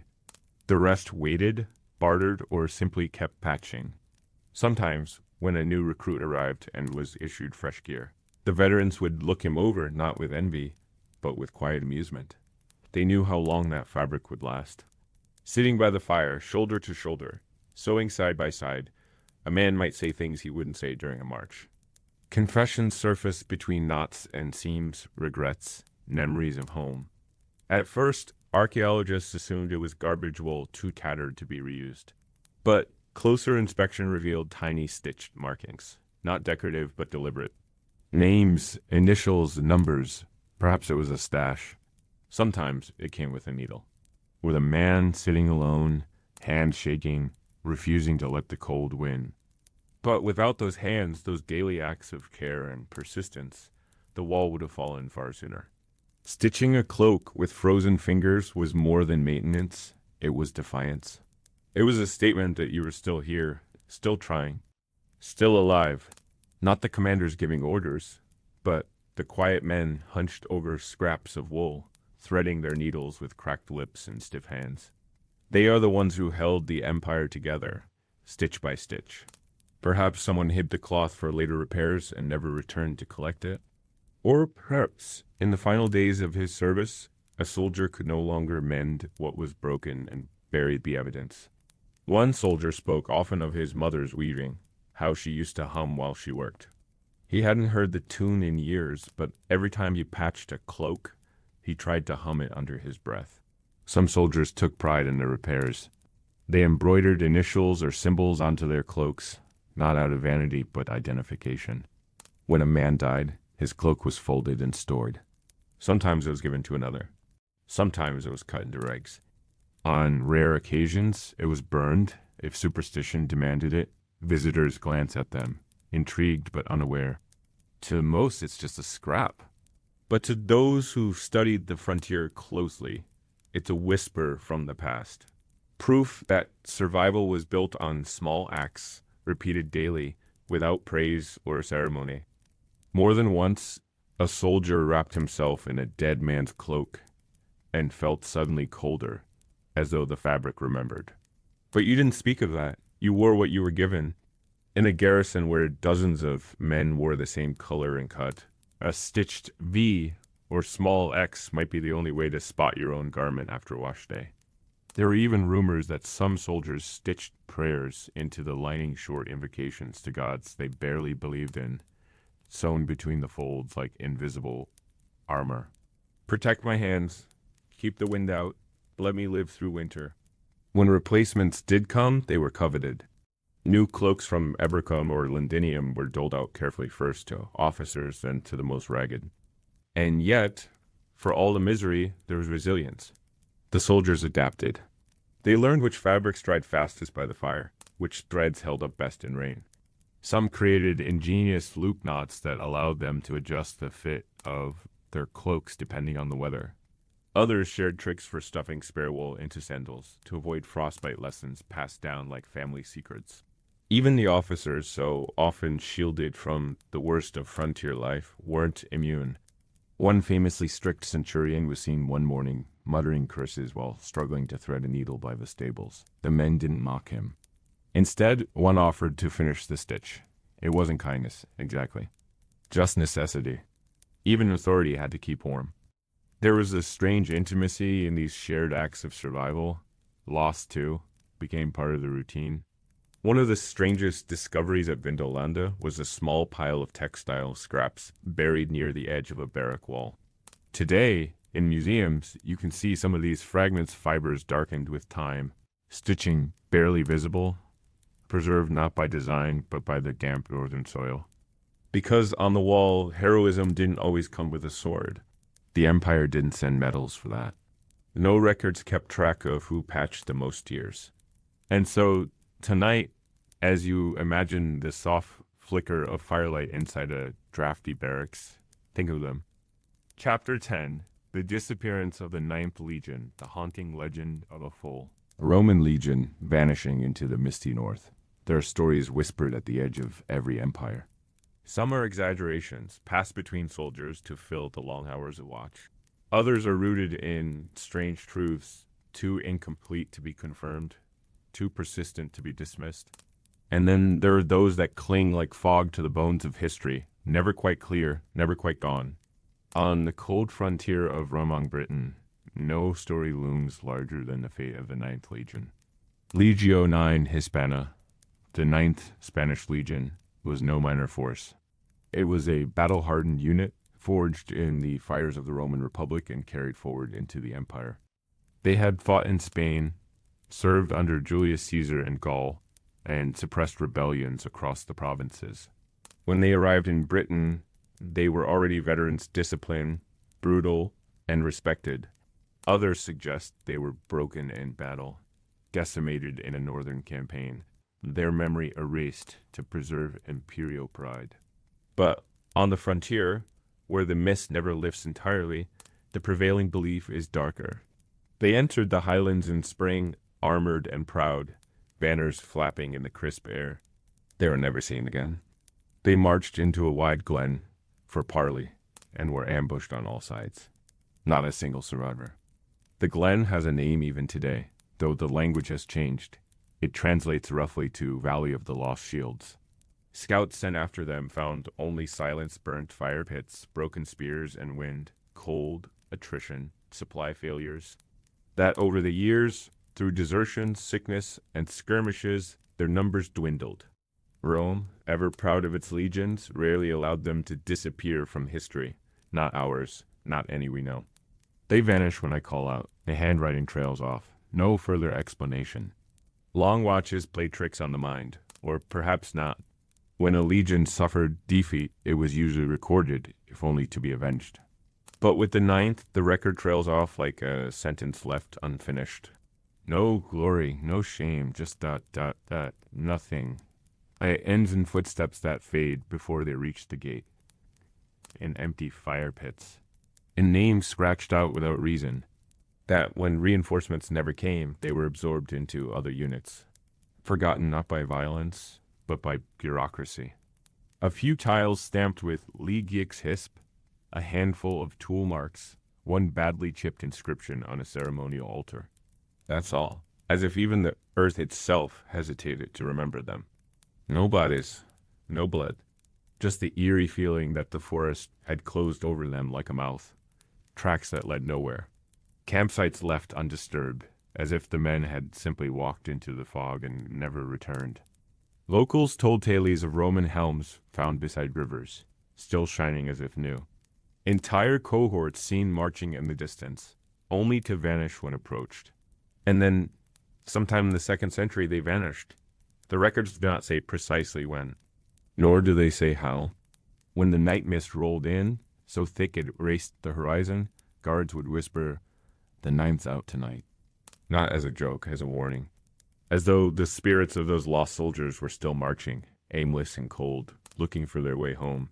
One day, the Ninth is listed in a garrison posting. Then the next, they are gone. No grand memorial. No detailed obituary. Just absence. Like a candle snuffed out in a storm. Some scholars believe the legion was transferred, moved quietly to another part of the empire, where records were lost or misfiled. They were swallowed by the land. The soldiers stationed at Hadrian's Wall after the Ninth's disappearance spoke of strange things in the hills. The disappearance became legend. And like all good legends, it grew in the telling. One version says the Ninth marched north to confront a coalition of Caledonian tribes. Another tale claims they were betrayed. That a local chieftain, pretending to submit to Roman rule, lured the Ninth into a trap. And then there's the more mundane theory, that the Ninth simply fell apart not from battle, but from the grind of the frontier. But the silence in the official records speaks louder than any of these theories. The forts where they once stayed, especially Eburacum and early northern posts, contain little in the way of personal artifacts. And yet, the legend persists, especially among those who stood on the wall centuries later. One soldier wrote in a private letter, preserved against all odds in the damp soil of Vindolendo, "I have seen helmets glint on the ridge." Perhaps he was imagining things, because in places like the Roman frontier, history doesn't end in ink. And in the silence that follows, the mystery of the Ninth became more than just a tale told around the fire. It took on a weight, a presence that settled across forts and forests alike. For the men stationed on the frontier, it wasn't just a historical curiosity. It was a warning, a reminder that even the strongest, most disciplined, most decorated force in the empire could simply vanish, and that no amount of iron or loyalty guaranteed memory. For younger recruits, the story of the Ninth was used like a cautionary parable. Stay with your unit or you'll end up like the Ninth. But then, it didn't need to. The legend served its purpose. It gave shape to a truth too uncomfortable to state outright that Rome was not all-powerful, and that its reach had limits. Perhaps a single tombstone, badly worn, marking the grave of a standard-bearer who fell before the others disappeared. The idea of a legion lost to the mist is too powerful to let go. The silence around them became a blank canvas. That the Ninth never vanished in a single moment. That there was no last stand, no dramatic fall, just attrition. The long grind of wet boots, infected wounds, missed deliveries. One man dies from fever. Another falls during a patrol. Two more go missing in a storm. Another deserts. Another slips and is never found. And slowly, over months or even years, the legion dissolves not in battle, but in the slow erosion of numbers and meaning. People began to imagine what they wanted to see. Betrayal, heroism, mystery, doom, but no monuments, no grand tribute. It was almost as if the empire itself wanted to forget them. That here, on the border between civilization and wilderness, the ground could swallow men whole and history would shrug. Better to forget than to explain. Better to erase than admit weakness. And so the Ninth became a blank space in the record, an absence shaped into a myth. A few even banned mention of it, worried that it eroded morale. The Ninth did not build monuments, but they left something deeper, a mystery that still stirs the imagination. Their absence became presence, their silence became story. But the silence only made it stronger. When patrols returned one man short, someone would whisper, maybe you're the Ninth. You can walk the same hills they may have marched. Feel the same wind, hear the same crows. In some places, when the fog rolls low and the light grows thin, it's easy to believe they're still there just out of sight. Not gone, just out of reach, like a voice behind a closed door, like a memory that won't quite fade. If a helmet was found where no soldier should have been, the answer was already decided. They're still marching. The wind carries many sounds. Some are ancient, some are imagined, and some, perhaps, are the footsteps of a legion still wandering. Don't ignore orders in the wild. Ask the Ninth what happened. Of course, no one could ask them. That was the point. The Ninth had become the ultimate ghost story. The soldiers who had walked into the hills and never come back. Over the years, officers tried to downplay the legend. Superstition clung to the landscape. Some soldiers refused to enter certain valleys alone. Others carried charms, small copper coins, carved stones, or tiny laid amulets stamped with words of protection. There were even tales of guards at remote posts who claimed to hear Latin commands shouted in the distance, only to find no one there. Orders barked in a dialect no longer in use. Boots crunching on gravel, stopping just outside the torchlight. Then silence. No real proof ever surfaced. What's most telling is how later records treat the Ninth. When later legions were deployed to Britain, like the 6th Victrix, they were careful to assert their presence, carving their names into stone, recording victories in exaggerated detail. It is as if they wanted to erase the memory of their predecessors by sheer force of visibility. They wanted to be seen. They wanted to be remembered. The Ninth, by contrast, had left little behind. A few tiles. A rusted sword. And yet they remain etched into the edges of British folklore, studied by historians who debate their fate, romanticized by poets, even turned to fiction by novelists and filmmakers. But perhaps the most unsettling possibility is also the simplest. Rome, faced with this messy truth, may have chosen silence. And yet, in that myth, there's a strange comfort. Even today, the landscape remembers them. So, if you ever find yourself on the northern edge of Britain, where the moors stretch wide and the sky feels endless, listen closely. the ninth may never have returned.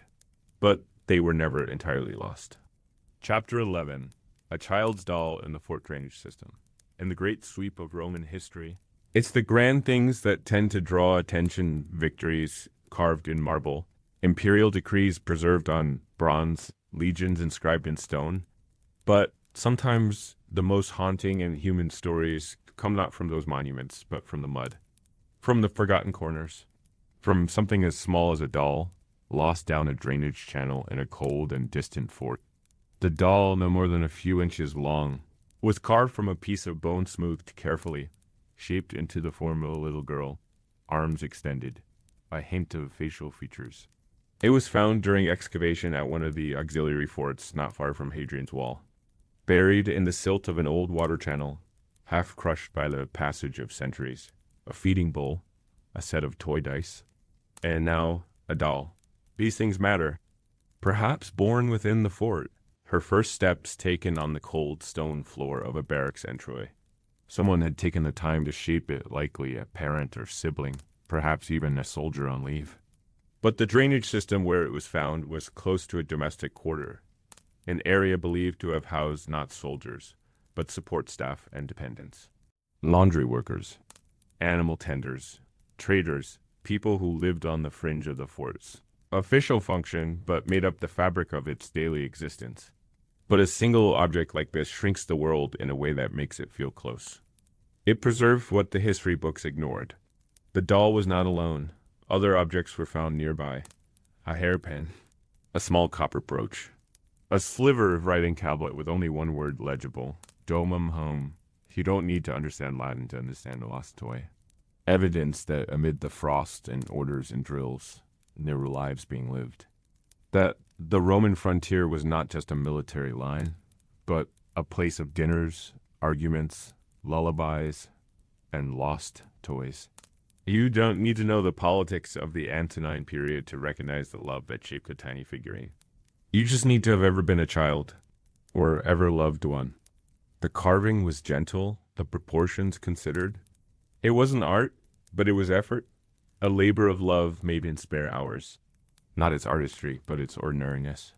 It was not meant to survive for centuries.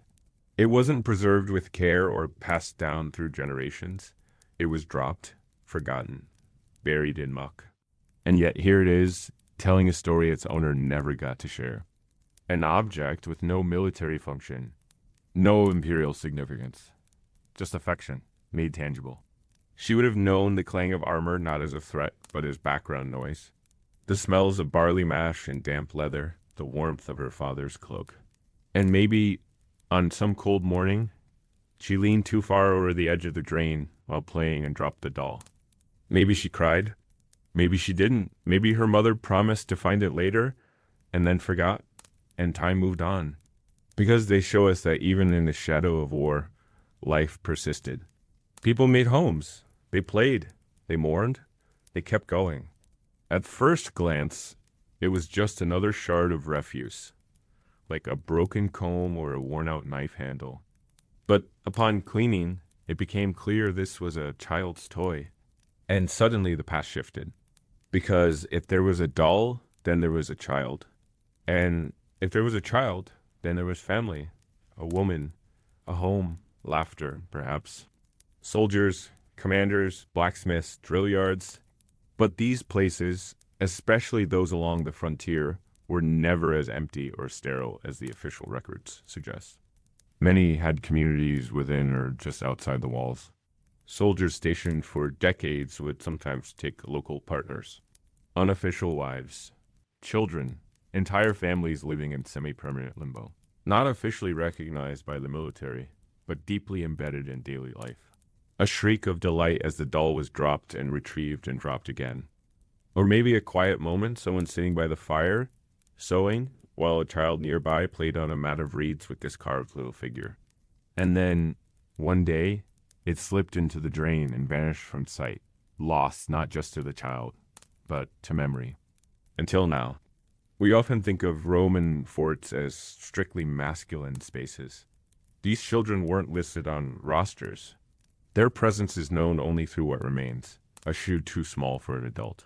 One can imagine the child who owned the doll, perhaps a daughter of an auxiliary soldier and a local woman. The doll itself tells us something, too. It wasn't carelessly made. Archaeologists have debated the identity of the doll's owner. Of course, we'll never know for sure. No name was inscribed, no letter tucked alongside. And this is perhaps what makes the doll so meaningful. It's easy to be overwhelmed by the scale of Roman history, the wars, the conquests, the politics. In this way, the drainage channel became an archive, not of people, but of people. Together, these objects form a quiet constellation of meaning. And sometimes that's all you need to make the past feel real again. The recovery of the doll did more than give archaeologists a curious object to catalog. It sparked a quiet reevaluation of what life on the frontier really meant. For years, scholarship focused on garrisons, supply chains, watch schedules, the practical, the strategic, the visibly Ramang, not because the object was beautiful, but because it was so utterly ordinary. She described holding it in her gloved palm and thinking not of empire, but of bedtime, far from it. Children raised in forts like Vindolanda or Bertelswald lived with the same bitter cold and frequent shortages as their fathers. Food could be scarce. Illness, common. Dice with uneven dots. Miniature jugs. Dolls. These weren't ceremonial items. She may have moved with her family to another fort. She may have grown up and married a soldier. Or perhaps her story ended early, like many children in the ancient world. But in a way she endured, because her doll, once forgotten, was found. And in being found, she was remembered.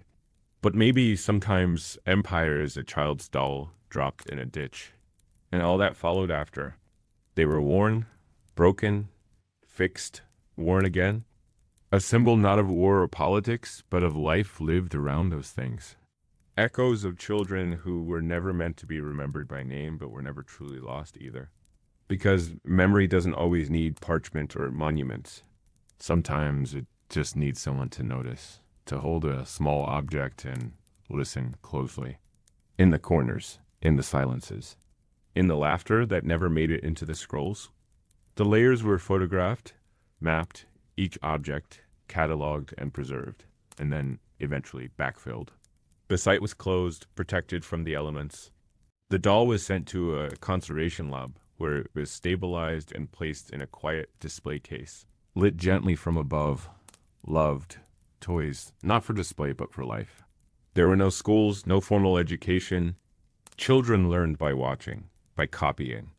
A little girl might help fold laundry or grind grain, not because of what it was, but because of what it made her feel, a collapse time. It didn't matter whether the child who held it spoke Latin or Brythonic or none of the above. It didn't matter what year it was.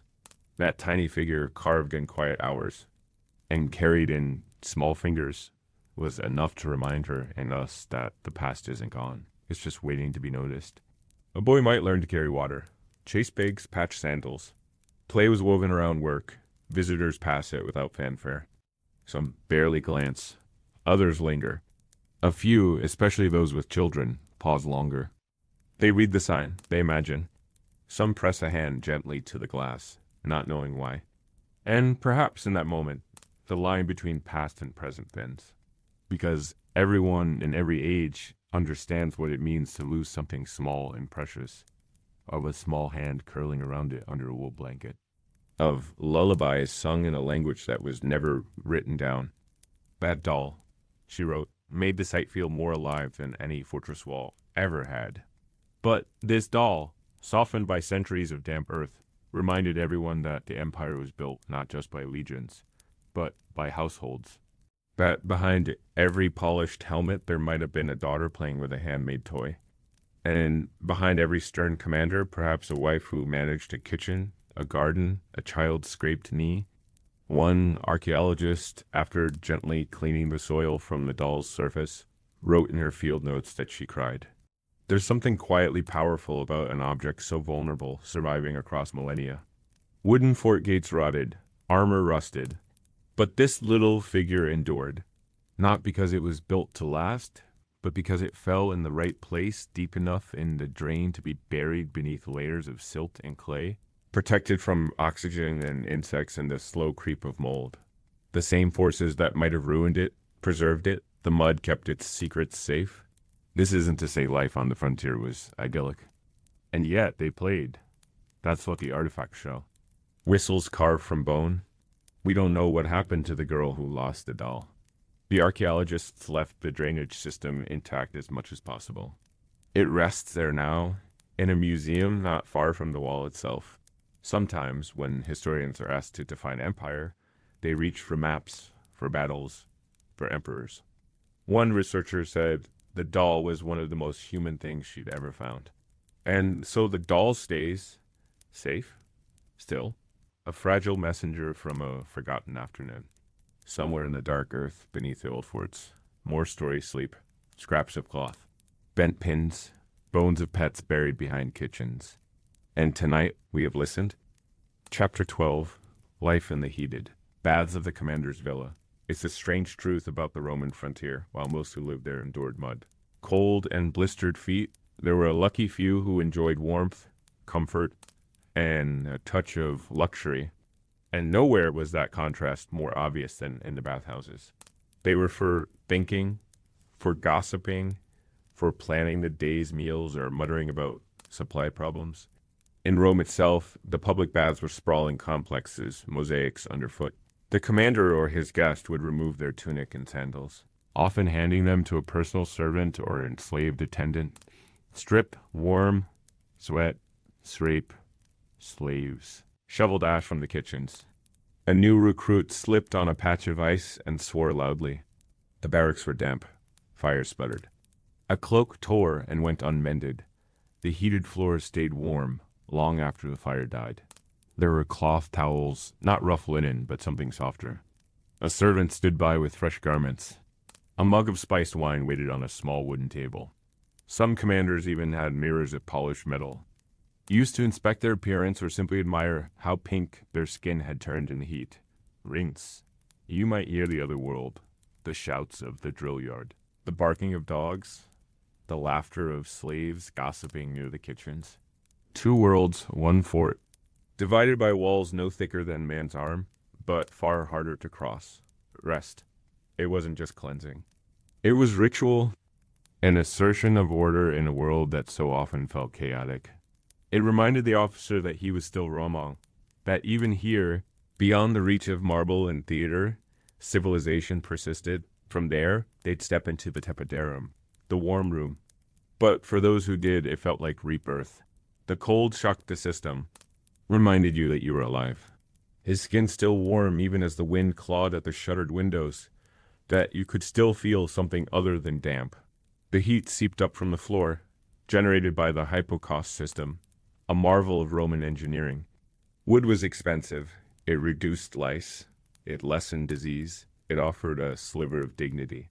And on rare days when the baths were warm and the fire crackled properly, a soldier might close his eyes and almost feel like a citizen. Almost. And fuel supplies were never guaranteed. If the commander's fire burned brightly, the public bath might receive a weak trickle of warmth from whatever smoke remained. When the wood ran low, the priority was clear. Officers bath first. Beneath the floor, firewood-fed furnaces kept air moving through brick channels, warming the slabs above and the walls beside. Oil was scarce. So many used sand to scrub themselves, rough but effective. The strigil, if available, was shared. And there was no silence or peace. Just muttered jokes, grunts of discomfort, and the ever-present smell of mold. You washed not for comfort, but because you had to. And sometimes, not even then. In a place where the frost clung to windows even in late spring, this room was a revelation. Sunlight filtering through glass, the hiss of steam echoing through vast rooms. But even at the northern edge of the empire, in places that smelled more of livestock than lavender, the baths were built. Smaller, yes, but they were there. And for the officers, particularly the commander or prefectus, they offered daily warmth in a world that had little of it. Baths were not just for washing. But compared to the cramped, lice-ridden barracks of the common soldier, it may as well have been a palace. Its floors were raised to allow heat to circulate beneath them. The air was thick, humid, often smelling faintly of oil and smoke. Here they'd sweat, let the heat loosen the muscles. An attendant might rub them down with olive oil, then scrape it away with a strigil, a curved metal tool that removed dirt and dead skin, leaving the body oddly polished. The scrape was not always pleasant, but afterward the skin tingled with cleanliness. The walls were thicker, the roof less likely to leak, and in one corner, usually near the private quarters, was the bath suite, modest, functional, and remarkably effective. The commander's villa in a frontier fort was not grand in the Roman sense. The process began in the appetitorium, the changing room. Once warm, the bather would enter the caldarium, the hot room. Steam rose from a basin of heated water. There was a rhythm to it. After the heat, a plunge into the frigidarium. The cold bath offered a final jolt. Not everyone enjoyed it. Some skipped it entirely. And then, dressed again, refreshed and flushed, the officer might return to his duties clear-headed, relaxed. Meanwhile, outside the villa, the rest of the fort continued as it always did. Soldiers carried buckets of water to the stables. The regular soldiers did have baths of a kind. Most forts included a communal bathhouse, though it was often drafty, overcrowded, and underheated. For a regular auxiliary, bathing was occasional, not daily. The water was cold more often than not. Yet, even this small offering of hygiene mattered. But back in the commander's quarters, the experience was different. And through the walls, if you listen carefully, the true luxury of the bathhouse, more than the heat or the servants, was the illusion of distance. Rome's hierarchy was written in stone and shouted in orders, but it was also felt, quite literally, in the bones. Who had warm feet and who did not? Who steamed and who shivered? For a brief span of time each day, the commander could forget where he was. They stoked the fires, carted the water, scrubbed the benches. They were present, but not participants. Sometimes they would dip their hands into the warm basins when no one was looking. A quick touch, a stolen second of comfort. The heat was not theirs, but they knew it well. The walls, he would study his face softened by steam, red-cheeked and clean. His cloak, stiff with frost, barely moved. Small notes scratching the plaster in the worker's hand. They marvel at the technology, the cleanliness, the supposed sophistication, but few noticed the doorways, how narrow they were, how easily they kept one world warm and the other cold. It was never grand. It was always effort. He had not bathed in days. His water was a scoop from a barrel that froze over each night. When he shivered, he wrapped his arms tighter. When the walls crumbled and the forts fell silent, it was often the bathhouse that remained, a half-buried tub. A tile mosaic, broken but recognizable. A flue brick still stained with soot. Warmth leaves no bones. But it leaves traces. When he ached, he didn't speak of it. Who dried their hair by firelight and who blew on their fingers under a leaky roof. In that reflection, he might find reassurance. That he was still whole, still Romang, that the cold had not taken him, not today. He would dry his hair, don his tunic, adjust his belt, and return to the business of command. Though plain, but also impressions in the stone where feet had stood for years in the same spots. Drinker smudges on the lamp niche. A discarded strigil, its blade worn to the curve of a single hand. The echoes of use, of habit, were solid. A place where the floor was warm and the water never ran out. A chamber of steam and lamps where the empire still existed in its ideal form. He didn't resent it. Not exactly. But he carried the knowledge like a stone in his boot. Always there, always pressing. The floor did not shift with every footfall. A thin line between comfort and hardship, divided not by distance, but by status. Separated by a door, a stairwell, a name. The air held no scent of manure or stale rations. Within the cocoon of steam and flickering lamplight, the frontier melted away. It might have been Etruria. It might have been Gaul. For those moments, the commander belonged not to this outpost, but to the empire as it wished to see itself clean, ordered, advanced. Of course, the spell never lasted. Sooner or later, a favor traded with a cook who had access to keys. They entered quietly, washed quickly, and left no trace. It was risky. Getting caught meant a flogging or worse, but to many, it was worth it. One stolen moment of warmth could power a man through a week of rain. A knock would come. A messenger would arrive, mud on his tunic, breath clouding in the cold air. A report had to be reviewed. A dispute between centurions. A broken gate. A missing mule. The duties always returned, tugging the bather back into reality like cold hands on warm skin. But for that 1 hour, the world was bearable. And sometimes that was enough. The contrast between commander and common soldier was never greater than in the matter of heat.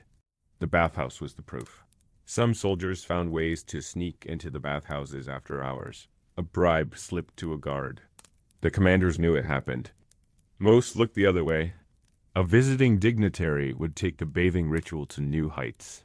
Imported oils. Cushioned benches, music played softly on a lyre, perfumed cloths scented with lavender from far-off estates. The servants would watch in silence, adjusting water levels, stoking coals, wiping the condensation from the walls.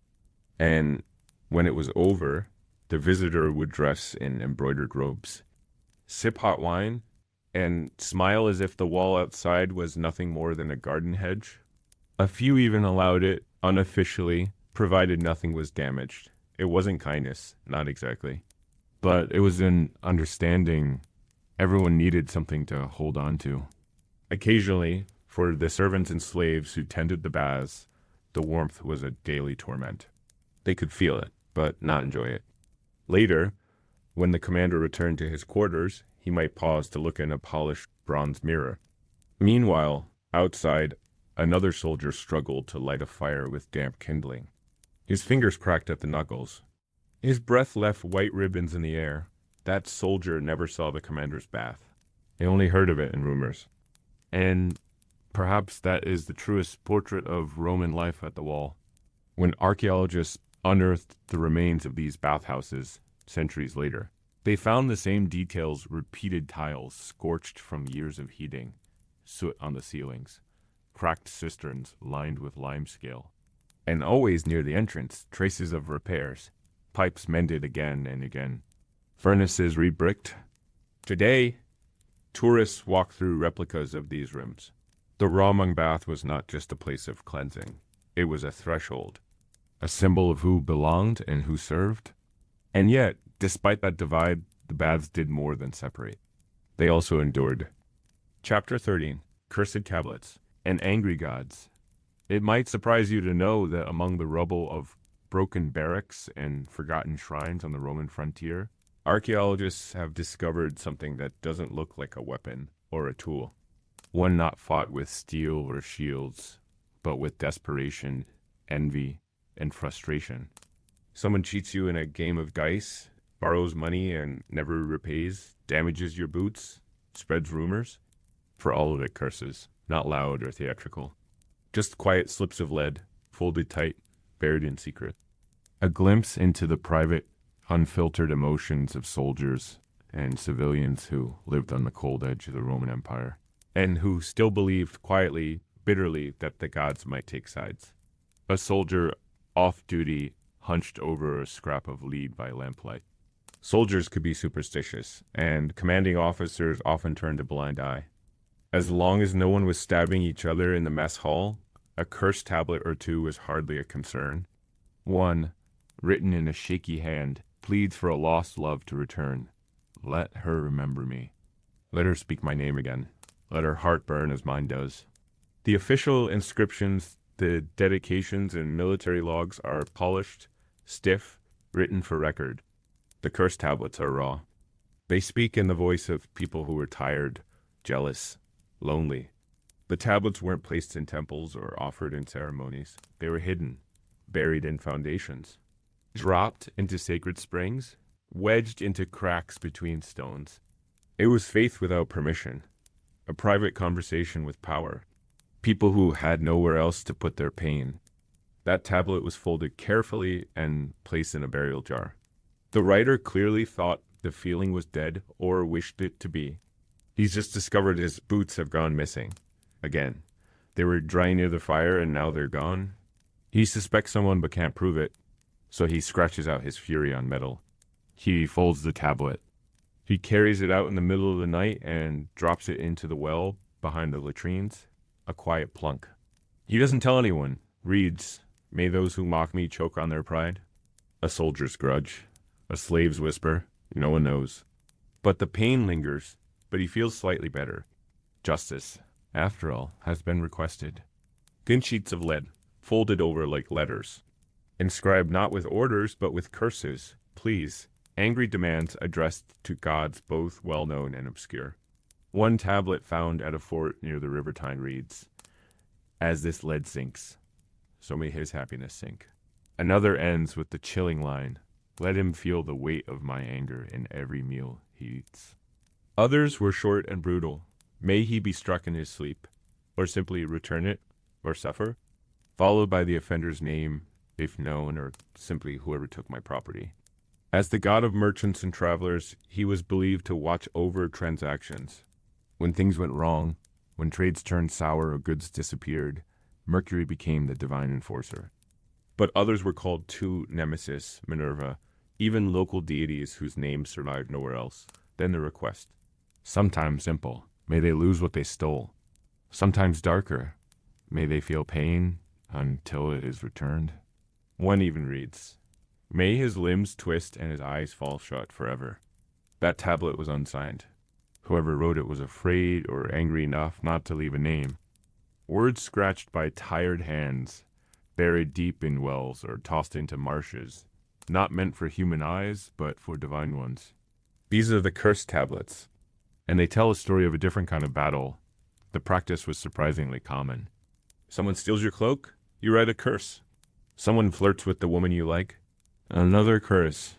They often begin with the same phrase, "I give over to the god and the gods." They varied. Mercury was common, especially in matters of theft.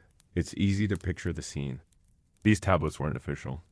They weren't approved by Rome, but they were tolerated. Some of the curses were poetic. But the curses weren't just about theft. Some tablets are deeply emotional. Another tablet, this one unsigned and hidden beneath the foundation of a barrack. These fragments of metal are, in a way, the most honest texts left behind. And they remind us that belief wasn't always about reverence. Sometimes it was about revenge. What's most fascinating is how secretive the practice was. You can imagine someone doing it in silence. No chant, no ritual, just the quiet scratching of metal and a hope that the gods were listening. Among the unearthed cursed tablets, some are so specific in their anger that they almost feel modern. One, recovered from a bathhouse drain, accuses a fellow soldier by name Flavius, who stole my towel. The tablet demands that the gods rot his insides and cause him to lose all sense of taste and sleep. Petty, yes, but painfully human. You can almost hear the muttering under the breath. The frustration turned feverish as the lead was scratched and folded. A kind of statement. I have been wronged, and I claim this pain publicly. Others used pseudonyms, some just initials. Occasionally, a drawing was added, a crude sketch of the item stolen, or a stick figure being pierced by arrows. They hummed beneath the surface of daily life. They traveled in whispers between lovers, in side glances across the marketplace, in the heavy silence between two men on patrol. And when words couldn't be spoken aloud, they were scratched into metal and buried, like seeds of vengeance left to grow in the dark.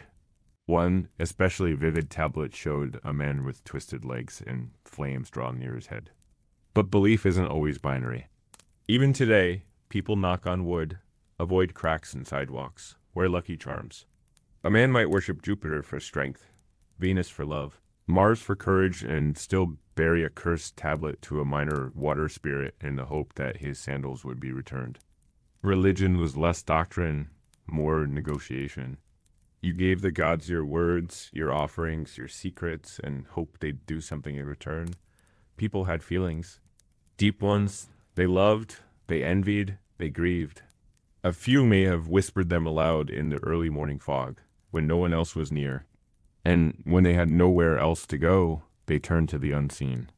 When the thief wasn't struck down, or the heart wasn't returned, or the rival thrived, life went on, another letter home, Another patrol, another bowl of grain, another loss. Not because logic demands it, but because ritual gives shape to the uncertain. The accompanying text wished for days of burning thoughts and stumbling feet. They still begged for justice over lost coins, bruised pride, broken hearts. These tablets show us not only that people believed, but that they needed to believe in something, in someone who might notice. A dramatic wish for what may have been a stolen knife or an insult overheard at dinner. A plea for punishment might sit beside a blessing for safety. May Lucia suffer, but may Claudia remain in good health. The emotional range is startling, as if the tablet itself became a confession booth. A place to put everything: hatred, hope, longing, fear, where no one would interrupt or judge. There were hundreds of Flaviuses in the Roman world. Which one this bather meant, no one knows. Perhaps even he didn't. Maybe he just needed any name to hang his anger on. But it's nearly impossible. The tablets are too scattered, the records too incomplete, and in a way that's fitting. The point was never resolution. It was ritual. The act of putting frustration into form, even if the form was a twisted scrap of lead buried behind a latrine. What mattered wasn't accuracy. It was the ritual. The act of writing the curse was a kind of emotional salve, a release valve for people with no other recourse. One woman's tablet was discovered in the foundation of a kitchen structure. Written in awkward Latin, it called on Nemesis to punish a rival for stealing affection. The words were oddly tender in their fury. Let his eyes not see her. Let her tongue speak lies. Let her cheeks dry and pale. In a world where justice was uncertain, where commanding officers might dismiss complaints as whining, and where the theft of a small item could mean the difference between comfort and misery, these tablets gave the illusion of control. If the gods were fair, if they still listened to the edge of empire, then surely they would respond. And if they didn't, well, at least the anger was out of the chest and buried in the earth. Interestingly, not all curses were anonymous. Some tablets are signed boldly or solemnly. These curses weren't limited to soldiers. Camp followers, civilians, traders, even the enslaved left their marks. There's something deeply honest in that line. Jealousy, heartbreak, hope for revenge, these emotions didn't vanish in the march of time. One might ask, did people really believe the curses worked? The answer is unclear. Some surely did. Others probably doubted, and so it was here, in the muddy soil of Britannia, men who had survived battle and boredom still whispered to the gods. Interestingly, these curses often shared space with prayers, sometimes even on the same tablet. It's worth noting that Rome was officially polytheistic, but its people were highly individual in practice. Some archaeologists have tried to trace curses back to events, matching the names and items to military rosters or household inventories. In the end, these tablets speak volumes about frontier life, not just the dirt and cold and fear, but the inner lives that persisted through it. Some buried curses in the wells. Others scratched them into walls, and when the curses didn't work. But beneath the stone, the tablets stayed, folded silent, waiting. Chapter 14. The final alarm before the wall fell silent. Imagine the last trumpet. Not the dramatic blast of battlefield charge, but a simple call to muster in the gray light of morning. It echoes across the frostbitten ramparts, barely stirring the mist. A few soldiers rise stiffly from their bedding, stretch aching limbs, and wrap their cloaks tighter. The towers remained, but the roofs sagged. Smoke no longer rose from every chimney. Dogs wandered the courtyards untethered. Others drifted into local villages, marrying into the communities they once guarded. A few simply disappeared, their names lost to memory. Old barracks turned into homes with improvised hearths and straw mattresses. It wasn't a sudden end. It was adaptation. The Empire's hand loosened its grip, and those left behind adjusted however they could. The forts emptied not all at once, but like a tide going out quietly, gradually, leaving behind the scattered shells of what had once been order. The paymaster never came. The world simply ... withdrew, and the wall that had once been the edge of everything became just another line of stone. But now it feels different. Less like danger and more like indifference. The tribes beyond the wall haven't stormed through in a final blaze. They don't need to. The empire is retreating from within. Villagers quarry from them to build sheep pens and cottages. The shuffle of boots on gravel, the clink of a spoon in a pewter bowl, or the whisper of a curse dropped into a spring. Shrubs take root in a mortar. Owls nest in the towers. Children climb them, never guessing what rituals and routines once played out beneath their feet. A spear leaned unused in the corner of the guardroom, its tip rusting. A medieval farmer uncovers a rusted helmet while digging a ditch.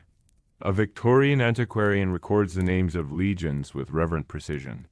And today, tourists hike its length with windbreakers and packed lunches, peering over crumbling edges into pastures where Roman sentries once squinted into the snow.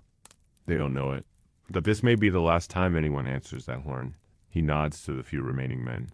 Adjusts a loose tile on the command post roof. Kicks a stray chicken out of the parade ground. There's no speech, no ceremony.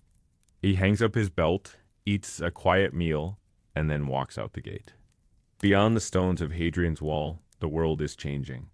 And the Roman frontier, once loud with orders and iron, is going quiet. There's no inscription that reads, "We are done." But the signs are everywhere. Coins stop appearing in certain layers of earth. Military stamps on pottery vanish. The last of the neatly arranged grain stores turn moldy and collapse into silt. A hearth is abandoned mid-use, the ashes left undisturbed for centuries. By the late 4th century, the writing was on the wall figuratively and literally. The carved stones once proudly marking construction by specific legions began to dwindle. Repair work grew more hasty, more improvised. Wooden buildings replaced stone. The bathhouses cooled. The supply ships from Gaul grew fewer. Salaries came late or not at all. Morale thinned like the gruel in the soldiers' bowls. In some forts, the walls were still patrolled. But the patrols were token gestures, 2 men walking a parapet meant for 20. And then, slowly, people began to leave. Some were reassigned to more urgent campaigns farther south. We don't know the exact moment when the final alarm was sounded, or by whom. At Vindolanda, Bertoswald, and Housesteads, excavations reveal a late period of reuse. Commanders' villas converted into communal halls. Latrines filled in and repurposed as storage. For some, the fall of Rome didn't feel like a fall at all. It was more like being forgotten. Letters stopped arriving. Order ceased. Imagine standing atop the ramparts during those last days. You look north into the same fog the first soldiers saw centuries earlier. Perhaps a centurion gray-bearded, cynical, bones aching from 30 years of service walks the length of the fort one final time. And the wall falls silent? Of course, it doesn't vanish. Not physically. The stones remain, but their meaning changes once they mark dominion. Now they mark absence. Centuries pass. A monk writes vaguely of a great barrier. The wall no longer defends, but it still speaks. Quietly, listen closely. You might hear the scratch of a stylus on a wooden tablet. It's all still here, just beneath the grass and stone. After the soldiers departed and the empire faded from view, Hadrian's Wall didn't fall. It endured. Not as a military outpost, but as a scar across the land. The people who came after reused it without understanding it. Stones were hauled off to build medieval chapels. Farmers plowed up fragments of Roman tile alongside flint and bone. Shepherds used the old mile castles as windbreaks. The fort became landscape, its history absorbed into the soil, its story half remembered, and yet it lingered. The wall was too massive, too deliberate to be erased. It was a presence. The sheep paths twisted around it. The winds still sighed through its broken arches. Its very stubbornness became legend. In time, myths grew. Some said giants built it. Others imagined druids or devils. Beneath the turf, they found coins dropped by freezing sentries, buttons lost in muddy drills, bits of Roman sandals embedded in hardened earth.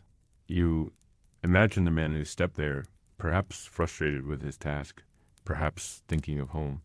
But small impressions, footprints, worn stones, cursed tablets, snapped arrows, whispers in the dust. He never guessed his mark would last longer than the empire itself, as if the builders had expected to return. One excavation turned up a child's clay figurine buried near a hearth, a toy, perhaps, or a keepsake. But now, there are no barbarians, no patrols, just wind and sheep, and distant towns. The wall speaks again. The wall doesn't divide anymore. It connects. Past to present. Empire to echo. People who were here and people who come to wonder about them. Another unearthed a broken amphora labeled with distant vineyards. Proof that even here, at the empire's outer edge, wine had once flowed from far-off lands. The wall still works, not as a defense, but as a reminder. A reminder that even at the far edge of civilization, people built, hoped, feared, laughed. They sharpened spears, lost letters, stitched cloaks, and soaked in warm baths. They loved. They argued. They vanished. No one quite recalled the precise names of the legions who laid each stone, but people remembered something had happened here. A lone guard making one last round. A clerk locking away the ledgers. A commander leaving behind a set of polished dice and a worn scarf. No statue marks the moment. No poem captures the stillness. That once, long ago, there had been order in this lonely place. Archaeologists in later centuries discovered layers of history stacked atop one another like quiet sediment. They also found unfinished repairs, gates left half-hinged, tools abandoned mid-task, the signs of an exit, not a collapse. The structure outlasted its purpose. It became a relic of effort, of vigilance, of the sheer will to impose meaning on a wild place. But no one came back. The soldiers who once watched the horizon for raiders were replaced by silence. The drills and horn calls were replaced by the rustle of grass and the cry of crows. The Roman dream here didn't end in flames. It just thinned out. No fanfare, no catastrophe, only absence. And that's what gives Hadrian's Wall its strange power today. It's not just what was built, but what was left behind. Sometimes a single boot print is found in ancient mortar hardened now, but once fresh, once soft. There's something deeply human in that. The idea that what we leave behind may not be statues or poems. Modern visitors often stand on the wall and look north, just as the Romans once did. And the greatest surprise? When the final alarm sounded, if it ever did, it was likely quiet. But it happened. And centuries later, when someone picks up a Roman coin from the soil or rubs their hand along a weathered stone, the silence is briefly broken. Not loudly, just enough. A whisper in the chill northern air, a memory returning. A civilization, long gone, saying one last thing. We were here. Thank you for drifting through history with us. If you enjoyed this quiet journey into the past, gently tap subscribe and let the drowsy historian be your guide whenever sleep feels far away. Until next time, rest well, dream deeper, and remember, history is never in a hurry.